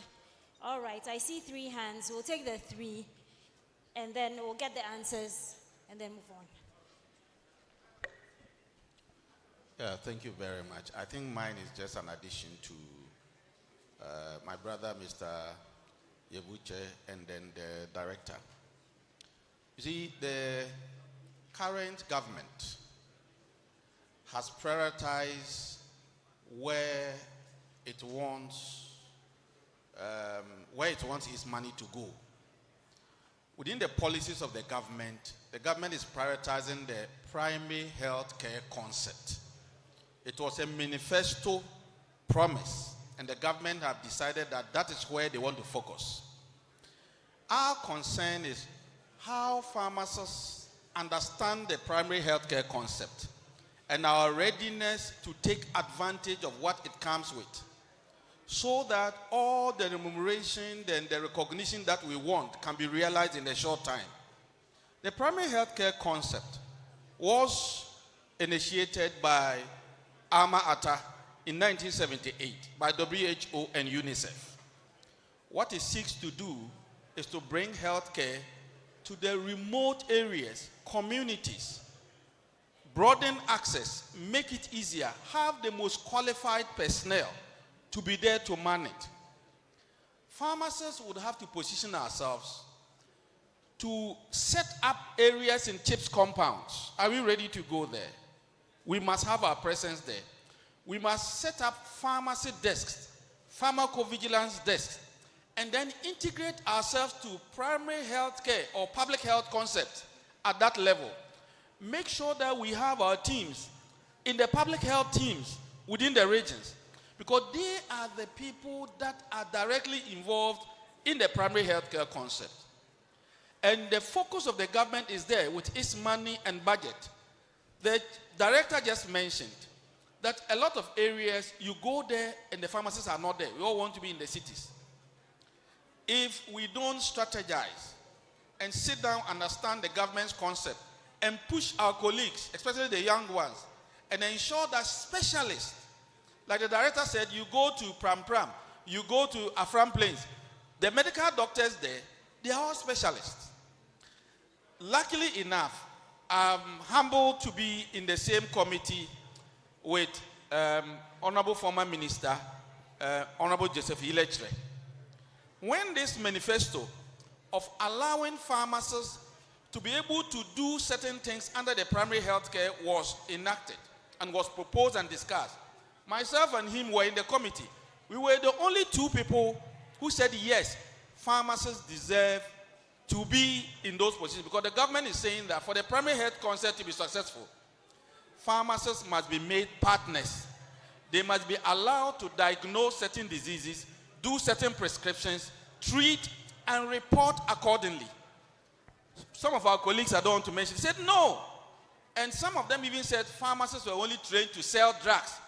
I got up and I, nicely opposed it. And then he supported me. But what is happening is that is the perception out there. Under this concept, in the primary healthcare system and the communities, do we have laid down reporting and referral systems where a pharmacist can, first do some, checkups, BP, others, SpO2, document it, and then if it is beyond the pharmacist's, capability, you nicely write a referral documenting all this to a tertiary facility so that care will become seamless. Currently, there's a gap in that region. It's missing. So our other colleagues are saying that the pharmacists are the ones creating the problems for us. If you want to fit in the primary health care concept, which we must take serious, then we have to look at these things. Thank you very much. Thank you very much. With your permission, please, if you take the SOP 2018, it spells out all our job descriptions from pharmacists to specialists. Now we are training more people. Madam's encouraging people to go to school to improve their studies. But when they come back to the hospitals, the same desk, the same furniture, the same small room. So when they are developing new facilities, I don't know whether they call you to bring your input, the architecture. So they come back and they are doing MCA work. They doing MCA work because there's a small desk for dispensing. So I don't know. You have to put this one into consideration.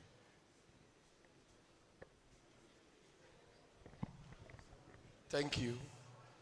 I'm Farm Daniel Kwisikwam, Director of Pharmacy, Upper West Regional Hospital. I've been in the North for the past 20 years. So if I'm talking, I know what I'm saying. All my leaders there have talked about. Dr. Yevuche said the directors should ensure that they create the enabling environment for these pharmacists. I can tell you for the past 20 years, how many Upper West are here? Oh, you can get up. Those who work there. For the past 20 years, Johnson, you're a specialist. Pharmacist, oncology pharmacist. So I said after here, we are coming to you, to your place. You could see that these are people who they struggled to stay. There was no support from anywhere. You don't get support from all the directors we met throughout. They have to struggle to be able to stay in these areas. But as a doctor who is just coming out fresh, the accommodation is ready, well furnished, everything. And they give you details of allowances they are going to give to you. And that even attract them to come and do locum first, because I acted as a medical soup for 5 good years. So I know what goes into it. And they will do all these things, and even sometimes letters come from the region stating exactly how they should treat these doctors. But I've sat at Upper West for 20 good years. Such letter has never come. And I know this is what, talking to other pharmacists in the various regions, this is what goes on. How can we really attract these pharmacists to come? And 2, you talk about going to the rural areas, your promotion is faster. Now it is not so. I know Chief Director of Pharmaceutical Services will tell you. They have brought another caveat that there are some areas in the region, those are the ones considered rural. So you will spend, if it is for 4 years, you spend 3 years before you will be promoted. But if you find yourself in certain towns within the regions, you go for the same 5 years with others in the cities. So this is what we are seeing on the field. So I think all our regional chief pharmacists should support Dr. Ochel, because I've worked with him and I know what he's doing. They should support him and put in certain measures that will really attract. About 18 pharmacists were given clearance about 2 years to come to Upper East through the effort of the regional chief pharmacist, Dinah. Only 3 reported. They just came, look at the place, and they left. Why did they come there and leave? And they were even to put at Bulgar town to work. What necessitated them to go back? We need to have a holistic approach to ensure that our pharmacists are getting the best when we are trying to say we should move them to the rural areas or the interland. Thank you. Hello, thank you. Hello? Good. Yes? Oh. Please, the speaker. And then, hello? Hello. Thank you. I'm IK Momori, the Chief Pharmacist, Northern Region.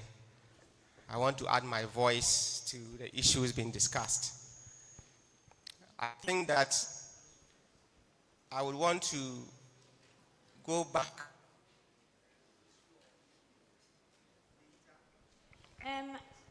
I'm trying to get the mic to you, but before that, can I quickly say that if we have questions or contributions, can we please keep them to 3 minutes maximum, please? Thank you. I'll make mine short. Okay. Thank you. I think the angle I want to come from, our director has already made that point, and I just want to add a little bit to that. Data, and it's not just any data, clinical. We are saying we are moving away from counting pills, just dispensing medicines. And our direction is clear. PharmD, tailored towards patient-centered care.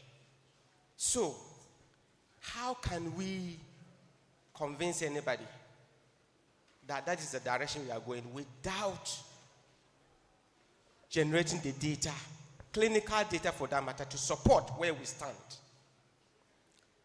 Where I sit, and one thing I've observed is what I want to share.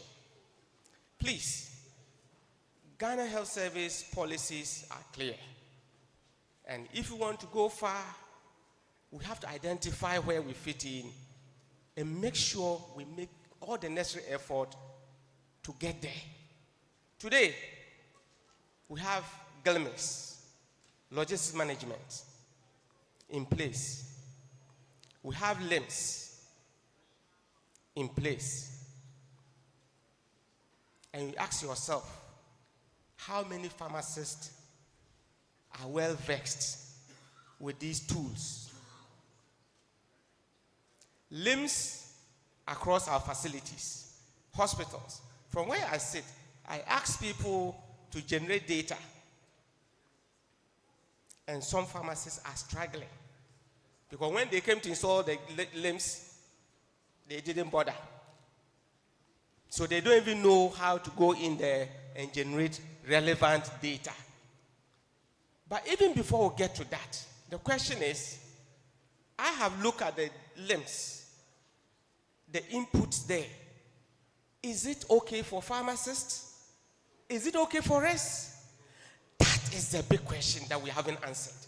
You see, so the issues, GHOSPA and the director of pharmacy, please, can we put a team together to come out with very clear indicators? What are we looking for? What should be captured? And these things, we'll see the vendor to input them. That is ours. They just put in something. But when you look at the data, it doesn't add up. I'm aware, director has come out with our reporting format. Even what is required for us as pharmacists to report is not matching with what is in the LIMS. And we are here. So there's a disconnect. We need to harmonize the tools. And I think that going forward, pharmacists, please, we also need the training.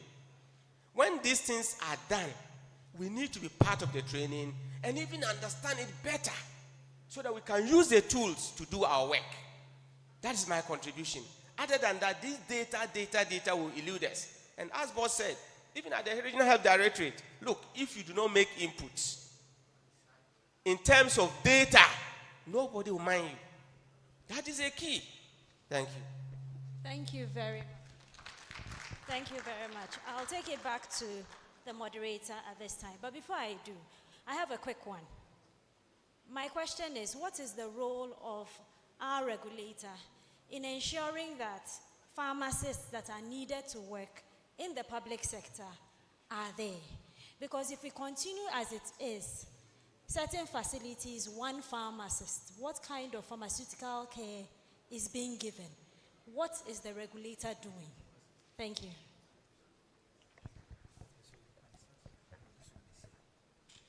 So that question is to Mr. Samuel Nchi. Okay. Good afternoon and thank you very much. If you look at the mandate of the council, the issue of employment is not one of the mandates of the council.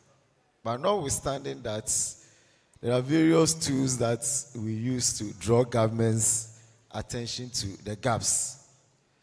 So through our reports, through the information that we generate, we draw government's attention that we are lacking in pharmaceutical services in certain areas. And this is due to the fact that we do not have the qualified personnel to provide those services. So to the extent this is one way we do. We also generate data on attrition. When most pharmacists go out, they come for letters of attestation.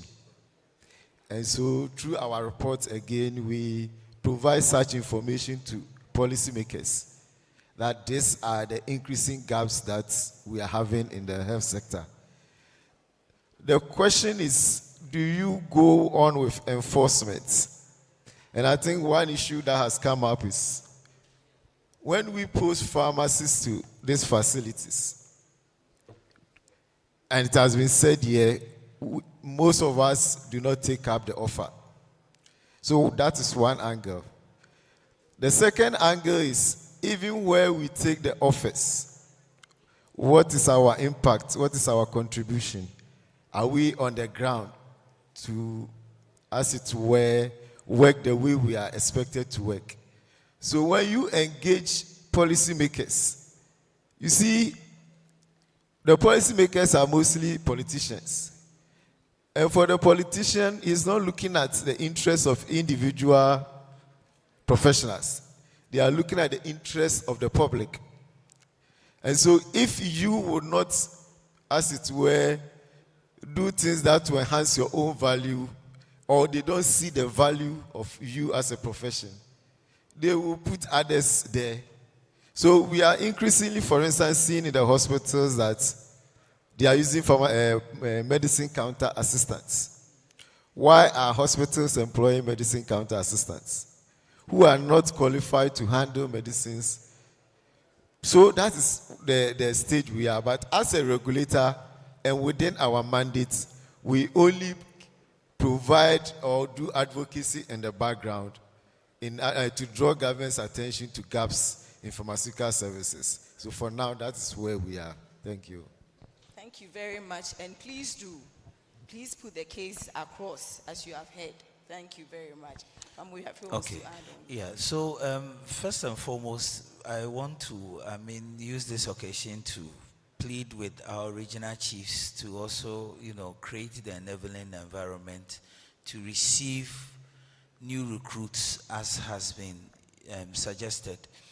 Sometimes maybe a letter from them, even to the facility level, go a long way to ensure that the facility make available some things like accommodation. The honest truth is that most of the facilities can pay if the directive, come through. How much will it be to cost to accommodate a pharmacist? For a month, a new recruit. You want to, entice the person, to get in. So please, it will help us. Yesterday, we, as part of the GB, we discussed modalities to ensure that pharmacists accept the postings. And in fact, one key decision that was taken is to compile the list of the pharmacists and which of the regions they would actually want to be posted to, so that we go back to government indicating that these pharmacists are actually ready for these particular regions. Because we are also harboring the fear of some regions not even having any membership. And so if we do that, I think it will even help build up our case, the better. Mm-hmm. And then we also want to, speak to our general membership that sometimes the orientation of an individual is very, very key. If I look at my colleagues who went even up enough, most of them are doing very well. They've made it in life. Comparatively. Even those of us who switched even to tag, etc., we can see, say, some of us are also doing even way better than some who are in Ghana Health Service and stuff. And so when they come in afresh, let's orient their minds. It is not always about how flamboyant, you start. These doctors, they are very strategic.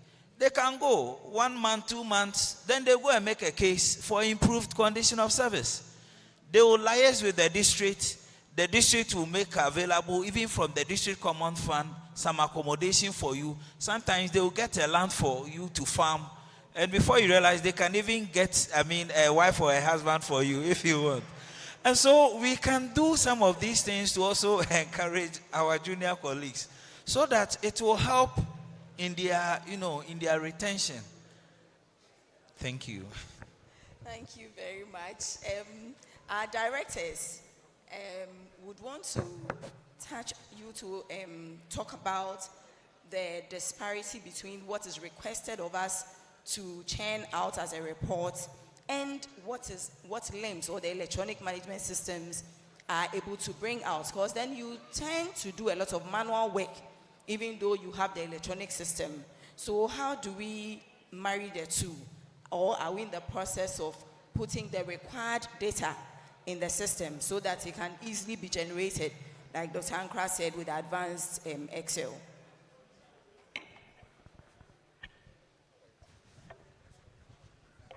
All right. I think that's a very brilliant question you've asked. But before I answer that, maybe let me say one or two based on the comments on the floor. In relation to we accepting postings to the districts, I want to place on record that you will never regret accepting postings to the district. Interestingly, I have worked in about 4 districts in Ghana. I've worked in 2 districts in Eastern region, 2 districts in Ashanti region, before I was sent up north. And for every district I went to, I never regretted. So my challenge to the young ones is that, please, don't be afraid to accept postings to the district. Your future lies there. In relation to the issue of LIMS and then possibly GILMIX, there are currently plans underway to merge these 2 electronic platforms at the highest level. So let's look forward to that. Once that is done, I want to believe that it's even going to reduce the burden of work that we do at the district level in particular. Yeah, so that is what I will say for now. Plans are far advanced to merge this. And even not if, even only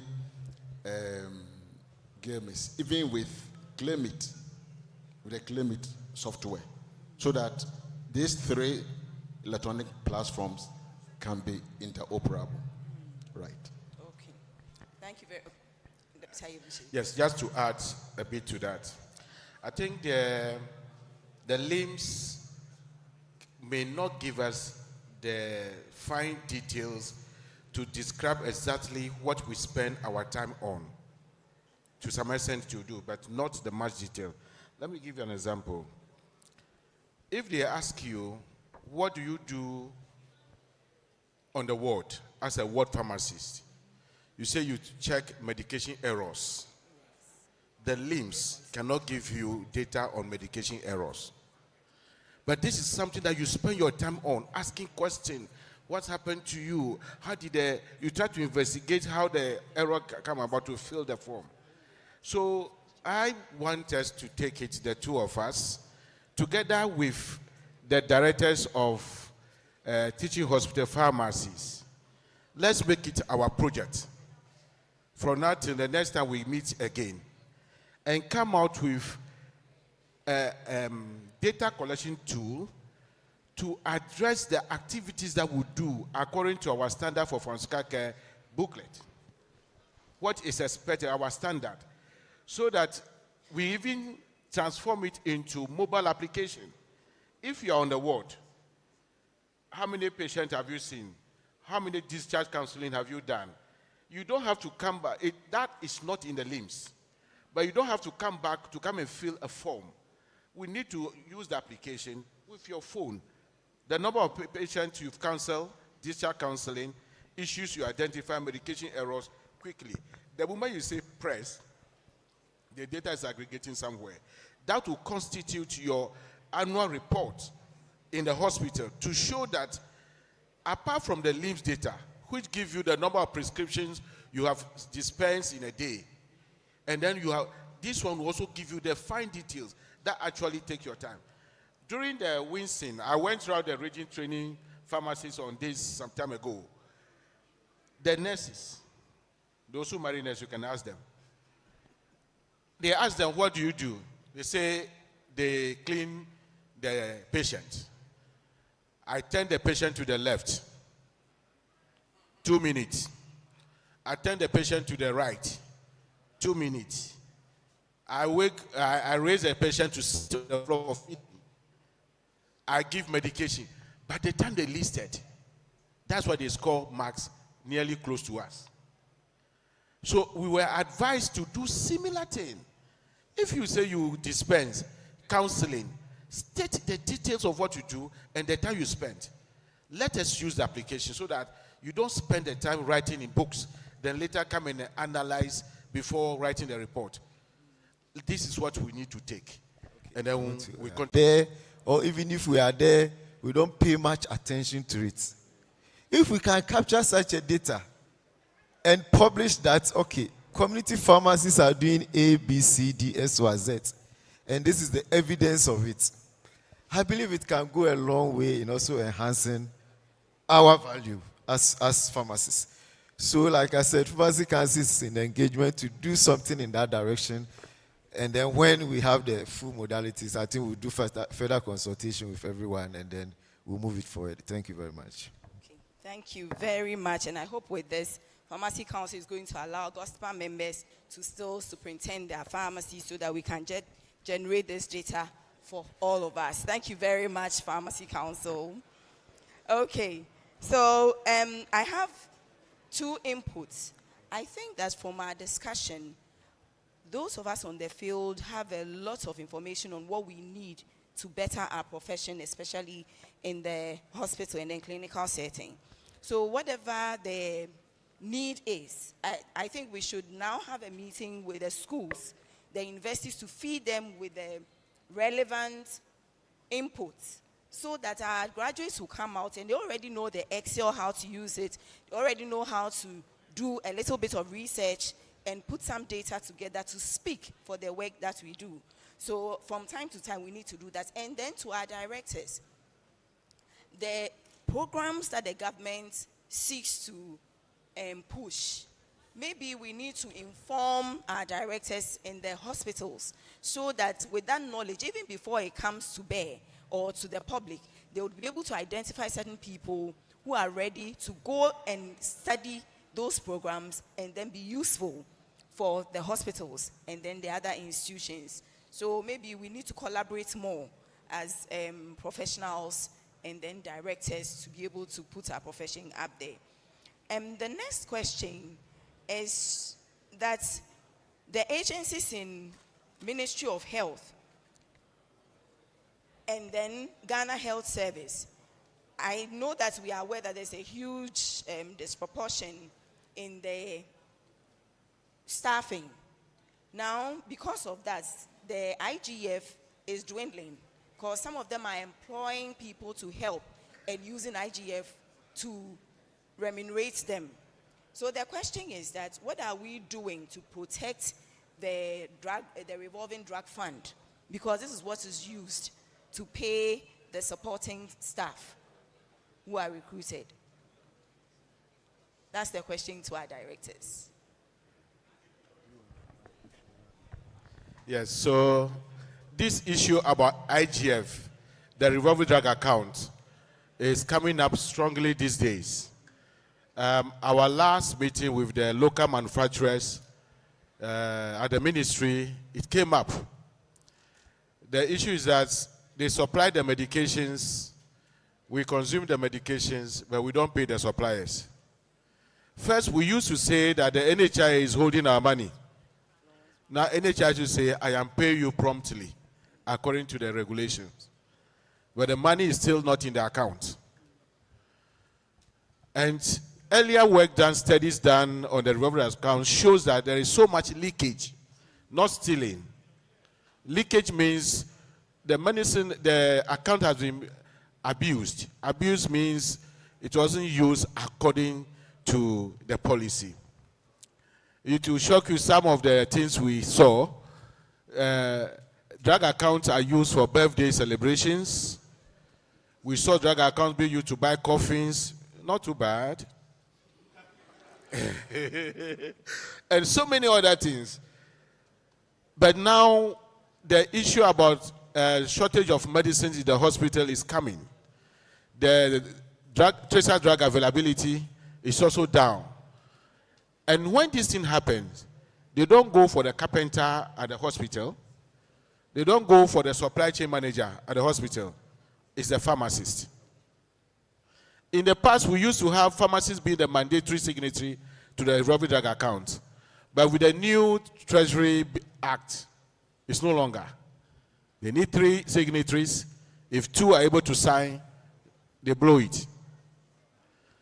We need to do something about this at this forum to be part of the communique that executives, PSGH, GHOSPA, together with us, we all meet the Minister for Health, the Chief Directors, to discuss this.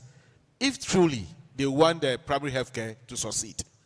Because if we are leaking revolving drug account, even if they recapitalize, it will leak again. Even that one, we will remove the under. Because we will all see that more money is coming, so they will even go and open the under and there will be no money there to buy the drugs. So we need to give cogent recommendation that will be used. For us, we think that the revolving drug account, the signatory issue need to be revisited, number 1. We've started a discussion last year with the former minister. He understood that it is that change of signatory that caused the mess. Because before then, regions were having money, facilities were having money. The former GHOSPA chairman, Ajingo, when we went on monitoring, those days he was having about 1.6 million cedis in the drug account as a district hospital. We say, wow, this guy is managing the medicine account well. If he doesn't approve, no money will be taken away. But the moment he was removed, transferred, they blew everything. So we think that we should have that revisited, discussed with the Minister of Health, Minister of Finance, to review that section of the law so that pharmacies become mandatory as it used to be. Secondly, currently there's no guideline anywhere for anybody to tell me that what you cannot use the revolving drug account for. The only statement you can tell me is to say should be used to promote the use of medicines. If in the wisdom of the people managing the account, they say, okay, the one who was managing the drug account died, therefore let's buy coffin for it. They can link it and say the coffin they bought is in line. But that should not be the issue. So we need to develop a clear guideline for managing revolving drug account, which used not to be, so that will guide us. Maybe in the future it may also move into legislation so that we can safeguard the revolving drug accounts. These are the 2 issues that we want to look at. And I've been discussing that with the Director, Ghana Health Service, that we need to start the development of the guidelines as early as possible. The Minister also agreed that we should do that as early as possible so that they will have it launched, people are trained on it, then we can now move for the signatory to protect the revolving drug accounts properly. Thank you very much. I think time is far spent. We will ask for 2 more questions and then we'll bring it to a close. Thank you. So we have 2 gentlemen at the back.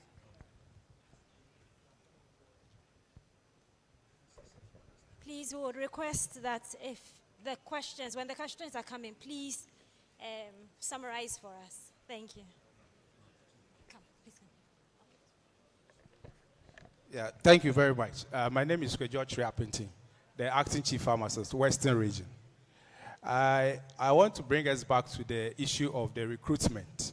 GHOSPA chairman made a point that chief pharmacists, we should try and create the enabling environment so that when pharmacists and pharmacy technicians, please, let's also add the pharmacy technicians, because I keep hearing pharmacists. But when you go to the health centers, it's the pharmacy technicians who are there, and we need them a lot. Some of us, what we have done, and this is based on which I will make my recommendation. We've been able to talk to the district directors. Some have engaged the farm techs, and then MedSoups, some have also engaged pharmacists, and they are non-mechanized now. Now, when the portals are opened, instead of linking up with the chief pharmacist, so that we will be able to give you the names of those who are already in the district, no need for accommodation, no need for anything, they are already there working, so that they mechanize them, and all of them are already on the HRIMs. Okay, so what I want to suggest is, the enabling environment has been created for some already working, but they are not mechanized. So if it can be done through the directorate, liaise with HR, so that when the portals are opened, they shouldn't just leave it, but they should liaise with the chief pharmacists at the regional level, so that we provide those who are already there. Then they will mechanize them, than to leave it open. So when they go and the Western region is the one that's available, the person will just pick it, knowing very well that he won't go there to go and work. But there are people who are already even in the region, who are ready to work. So let's liaise with the chief pharmacist to make our work easier, because some are already engaged, and some we have also spoken to them, and they are ready, just waiting. So let's do it this way, than to just open it and then people just go and fill it up and then come and do the work. Thank you. All right. So we said questions, right? But it looks like a lot of the questions are contributions. So let's please take the 2 questions first. And then if we have time, then we'll do the contributions. Thank you. Thank you. Hello. Thank you. I want to talk about the structure of a pharmacy. I don't know what the considerations are when we are building our hospitals, but my impression is that we build a structure, then we now ask which of the rooms should we use as a pharmacy. So we always look for a very small room and open a very small window, and then we say that is a pharmacy. I think it's very poor for our branding. That is why someone would think that we are only trained in giving out medications. So going forward, I want to ask, have we taken note of that? And what are the steps we are taking to ensure that we have some inputs when it comes to how a pharmacy should be structured in a hospital for effective delivery of pharmaceutical care? Thank you.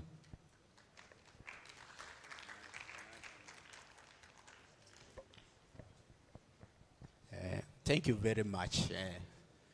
Let me take the questions from the submission made by the chief pharmacist, the chief director of pharmaceutical services. Now, you are not saying that the provision of pharmaceutical service is more centered on patient. And this is my perspective from it. I'm proposing that we should try and implement something I'm perceiving to be the ward pharmacy concept.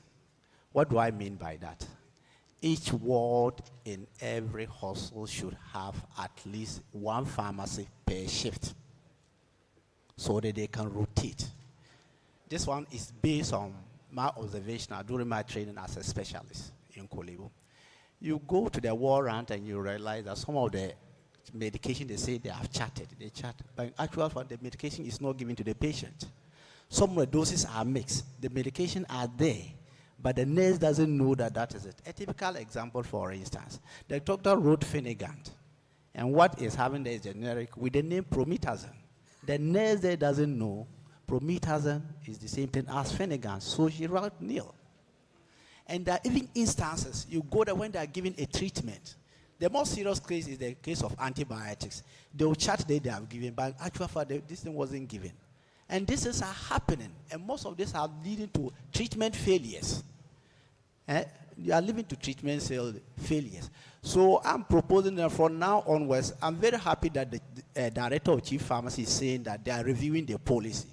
And I'll use this opportunity to appeal to PSGH to collaborate with GHOSPA to constitute a body for them to develop this whole ward pharmacy concept so that it can be integrated into the policy immediately. And this will also go a long way to resolve the unemployment issue of the graduates who are moving around. Assuming each hospital have 3 wards, each ward is having 3 pharmacists per shift, then you can see what happened. But you send one pharmacist, then you say, he's the one requesting drugs, he's the one reviewing patients. No, it's not the best. Right. Thank you very much. Good morning or good afternoon. Yes. Okay. I'm Mr. Mumuni. I've been in Boko Presby Hospital since 2006. And in fact, all the things you've mentioned here, some of us have gone through that, and at a point we got frustrated. So the question I want to ask is that, can we look at the system very well? You have a medical officer or a head of administration, the medical team. You have decided in a clinical meeting that you should go around. You should do rounds. At the point of going around, when you are with them, they are not comfortable. And so at the end, before even you ask, they have finished their rounds, and then you are not getting the opportunity to do that unless you go there personally. In fact, just the example he has mentioned, there was a case where a doctor went and used the limbs and requested items for the nurses to administer. The person came with a sugar level of 2.5, HB of 200 and something, BP. And the doctor wrote on the limbs that they should be monitoring. Almost 24 hours, they just did it once, and the patient was going down. So when I read there, I asked, who is in charge? And there were 2 young doctors who were sitting. They didn't mind me. So I had to call the administrator to report the issue. So it is bigger than just the pharmacists, whether we are 10 or not, and the cooperation is not there. I am telling you that most of the doctors who are there, most of them are having their own hospitals. You shouldn't always be talking about us. Most of them have hospitals, they have locums, they do, and we don't see that. And whenever we go for meetings, they're always saying the pharmacist is not always there. How can you employ one pharmacist and you expect the pharmacist to go around everywhere when we have a minimum of 6 pharmacists in a district hospital? We have never reached that place. Even the regional hospital, how many are they? Only 2, 3, and then 2 locum. So at Bolga Regional Hospital, I've been there severally. And so how can you achieve your aim? So I think we need a lot to do. Yes, thank you. Thank you. I'm Sariat Nasridin from Konfanachi. I want to revisit this software issue. With my 6 years experience with the software, I think there's nothing that you need inside the software and you not get it. But the only thing is that we need to what? To get fine details, which will help us what? To be able to report exactly what we are doing, to be incorporated into it. You see. But then when we are even able to incorporate, the lack of pharmacists in the facilities creates that gap of not being able to even feel it, because you have one pharmacist picking medications, inputting medications, going back to counter, come and dispense, counsel. At the end of the day, even if he does or she does any intervention, it will be very difficult to sit down and to even input it, because directly you are supposed to input it. And when we are even trying to add fine details, it will be another issue, you see. So I think we should be arguing on this direction for more pharmacists to be employed so that we'll be able to cover all these loopholes, you see. But after that, even when we are able even to get these pharmacists and then finish with all this data, how are we forwarding it? There should be a way of forwarding data before it can be what? Appreciated. That is my... Thank you. A little correction. It looks like I've been prompted online that it looked like somebody here stated that on the limbs we cannot get info on the medication errors. Please, this is not true. It's not true. On the limbs, there's an area where you can input issues of medication errors and then analyze and look at where those errors are coming from. So I wanted to make that correction. Thank you. Unfortunately, forgive me, at this juncture, we will need to bring a curtain down on today's program. I am informed our online participants, unfortunately, were not able to get their questions across. So I'm reading just one or two of them. Okay, we've already spoken about the medication errors. All right, this one is coming in directly to the rep from Pharmacy Council, please. The question says, from what the registrar was saying yesterday, can it be inferred that there must be designated sections for pharmacy-only medicines and prescription-only medicines in both the private and government sector infrastructure setup, so that no one can dispense these medicines no matter what in the absence of a pharmacist? Is that the inference we should get? That has always been the policy. It's not something new. That has always been the policy that you must always have a section for restricted and controlled medicines. And that should only be done by the pharmacist. So if the pharmacist is not there, nobody should be able to dispense such medication. Yeah. Thank you very much. The last one. This is a plea from one of our own GHOSPAs. Can we please have our ranks go up all the way to chief, rather than just having one chief pharmacist per region? Otherwise, it means some of us will be deputy chief for like 20 years. Thank you. Okay, thank you very much. It's something an issue we have raised with particularly the Ghana Health Service as an agency of the Ministry of Health. And that peculiar issue is with the Ghana Health Service. There are several chief pharmacists with the Kolebu Teaching Hospital, same with even Confanoche. So, Director, I think this issue, I've raised it with you directly, and I know you are very much aware. Let's team up, because we should have several chief pharmacists and one regional chief pharmacist. And I think that's the angle we want to go, just like the necessary. Oh, okay. All right, thank you for... Lizzie, you are so passionate about that. All right, I think there is a new twist to that for now. All right, there's a new twist to that. Previously, we all know that in Ghana there was only one chief pharmacist. Then later on, that position was brought to the region, isn't it, Director? All right, so now what is happening is that the floodgates has been opened. All right, anybody who has served as a deputy chief for a number of years is qualified to apply for the position of chief pharmacist.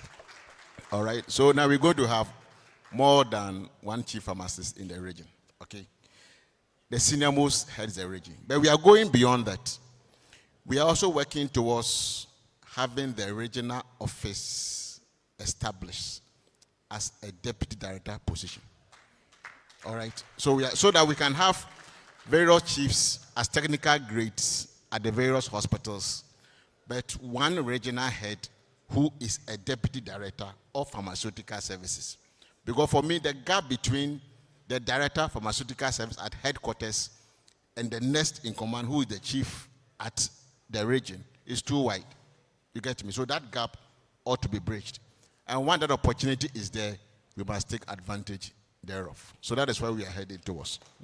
And I think about a week ago, some colleagues were privileged to be invited for promotion interview to the grade of chief pharmacist.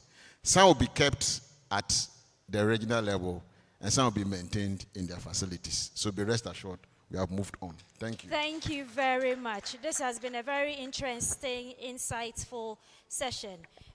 For those of Let you... me also react to some of the questions they raised. In relation to the ward pharmacy issue that the gentleman raised, you see, if we listen carefully to Dr. Sribo, the president of GMA, he also said that he wished he had enough pharmacists to go on ward rounds with him. I think last year I was privileged to be in Upper West Regional Hospital, Upper East, and then Tamale Teaching Hospital. And the doctors were emphatic that they wish pharmacists could go on ward rounds with them. So let us strengthen our DTCs. Once these are problems DTCs can easily resolve at the institutional level. When the DTCs are strengthened, we can easily go over that thing. And then in relation to standard design for pharmacies in hospitals, the Ministry of Health and the Ghana Health Service have standard designs for all hospitals, which includes standard designs for pharmacies as well. Sometimes the only challenge we tend to have is that when some of these big projects are being implemented, they are done at a higher level beyond the ministry and, for that matter, even the Ghana Health Service. You get me? And that is how come we are also advocating for pharmacists to also enter into politics so that they can influence things from the higher level. If you are pharmacists as members of the Parliamentary Select Committee for Health, you can make those inputs at the ministerial and at the parliamentary level and also at the presidency. So most of us who have the capability, and I've always said that, look, pharmacists are first-class science students. Maybe most of us have forgotten about that. We are first-class science students. We are versatile students. We can go to anywhere at all and excel. For those of us who have the capability to enter into politics, please do that so that you can use your political clout to bear in advancing the cause of the profession. Thank you very much. Okay, so just to add something to what you just landed, there's something that has been bothering me, but I think that my humble suggestion is that we need to take the issue of public health policy development seriously. And as a society, maybe we should start sponsoring people into training them on public health policy developments. Because a lot of policies are done that we do not have an input, or even where we have an input, I think that we do not have the skills to make more impactful contribution.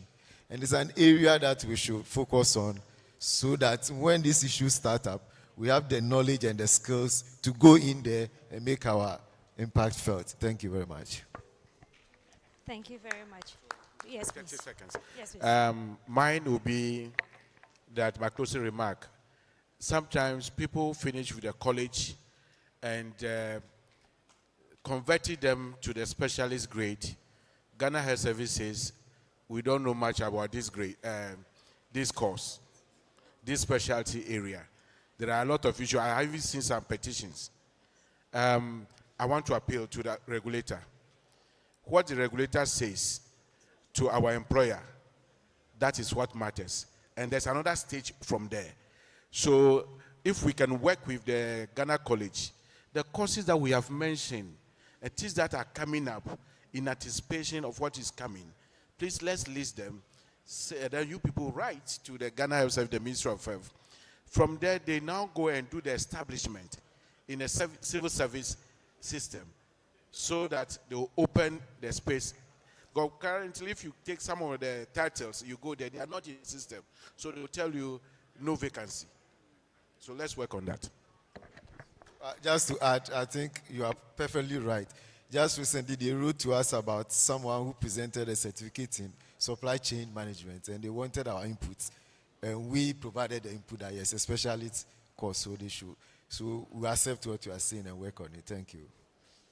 All right, thank you very, very much. Please, can we put our hands together for our panelists?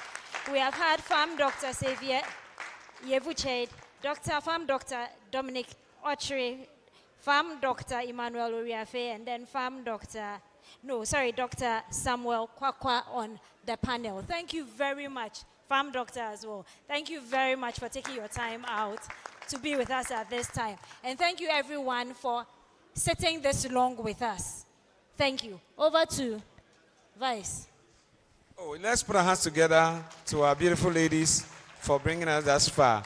We are about closing, but we'll do our sponsor a very disservice if we don't allow just 5 minutes for the presentation. So please, media, shall we receive the reps for Tobinco first Phytorhica and then Tobinco. Please come sit in front here. It rules.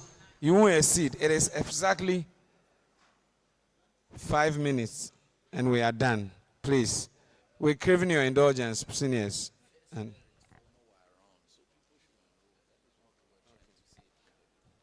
Oh, gentlemen, you are coming on.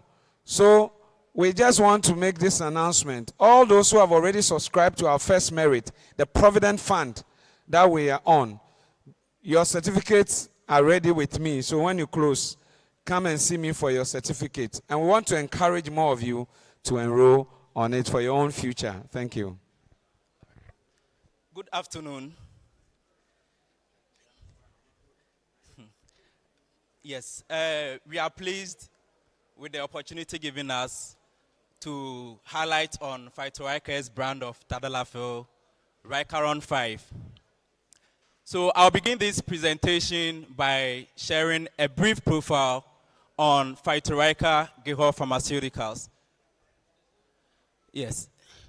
So Phytorhica has served the good people of Ghana with high quality medicines at affordable prices for over 60 years and still counting. In fact, when it comes to the space of essential medicines, Phytorhica is one of the leading names with a wide product portfolio which includes pain relievers, a range of cough solutions, anti-infectives, anti-malarials, urological products, and even some psychotherapeutics.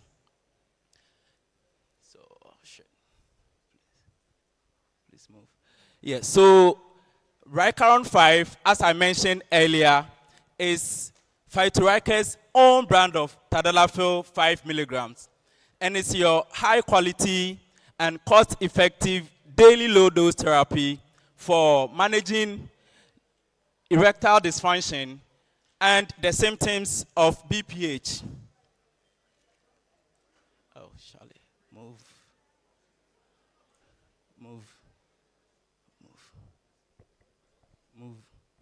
Yes, move. Can we move? Okay. Yes, so let's look at the benefits. Let's look at the benefits for using Ricaron 5. Yes, so in erectile dysfunction, Ricaron 5 improves the ability to achieve and sustain erection, which is suitable for the sexual activity. It also offers spontaneity for patients with a once daily dosing option, as well as the flexibility in timing because of the effective 36 hours effectiveness of Ricaron 5.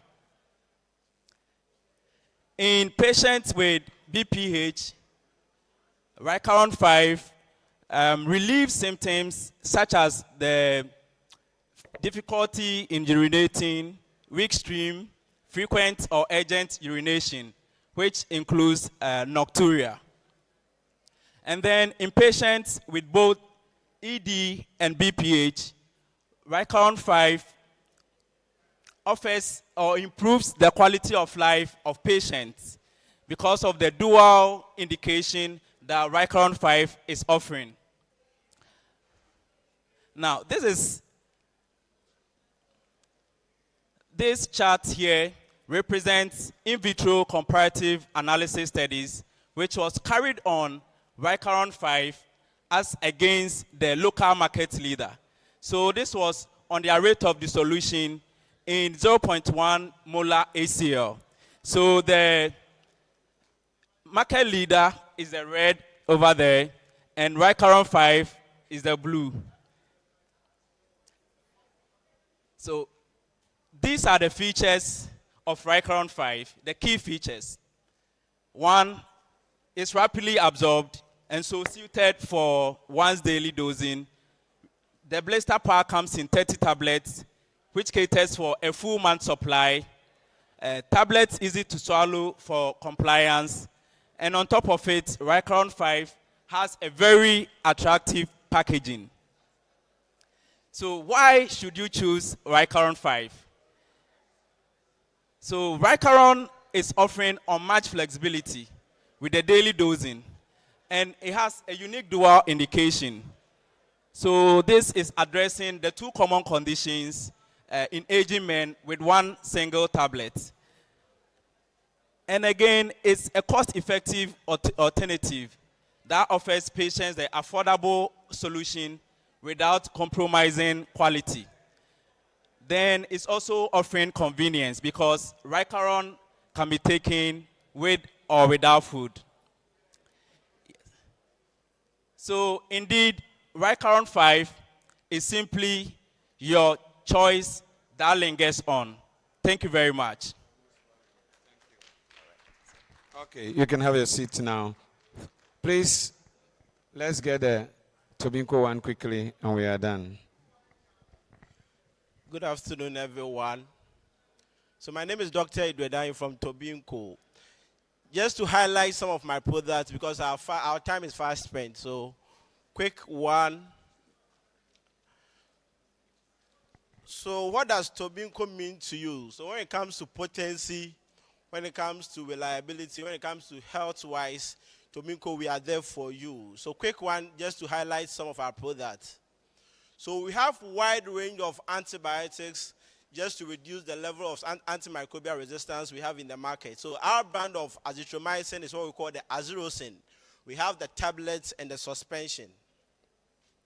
We also have our brand of cephalozyme. We call it the Amuros. We have the 250 milligram, the 500, and the suspension one. Lighting Forth is our brand of seclindazole tablet. So once you need some seclindazole in the market, Tobinco, our brand is Lighting Forth. The next one is our Evina pastry. It's a combination of a probiotic and two antimicrobial agents just to manage people with mixed vaginal infection. We have our intimate hygiene wash. We call it the feminine hygiene wash. We call it the Fee Wash, just for our females with problems with vaginal odor. We have our Neuromin Plus for managing peripheral neuropathy, the tablets one and the syrup formulation, just to manage people with peripheral neuropathy and the neuralgia and other complications associated with diabetes and hypertension.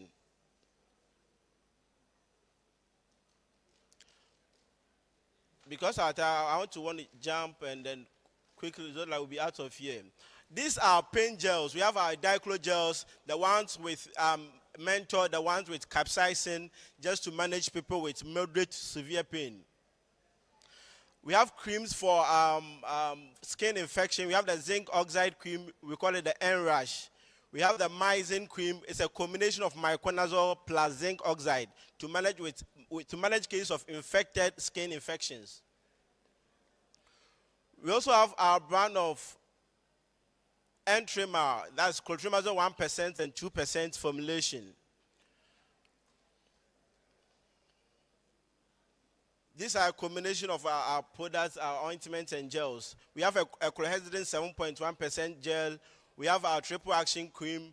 We also have antibiotic creams like the myzin and the Enrashes, together with miconazole formulation. We call it the Emrin. We've introduced our IV fluids. Now, Tobinco, we are into IV fluid. We have the Ringer's lactate, we have the normal saline, we have D5, we have D10. and then DNS as well. But our own is quite unique. We have the EuroCap one just to improve the sterility of the product. The next one is our domperidone suppository. We have the 10 milligram one, 30 milligram. It's a prokinetic and antiemetic drug just to help our patient with emesis. We have our Entramol, our paracetamol branded Entramol just to manage mild to moderate pain. The last one is our suppository. We have the para suppository and the diclo suppository. Thank you very much for your audience. Thank you so much. Thank you so much. Put your hands together for yourself. You've done so well. Great. Thank you very much, too, for staying within time. Ladies and gentlemen, we have come to the close of this session, and we want to receive a closing prayer from Pharmacist Dr. Chief and Sheikh Ibrahim Ibn Sana, and then we'll be out. Oh, please put your hands together for him, okay?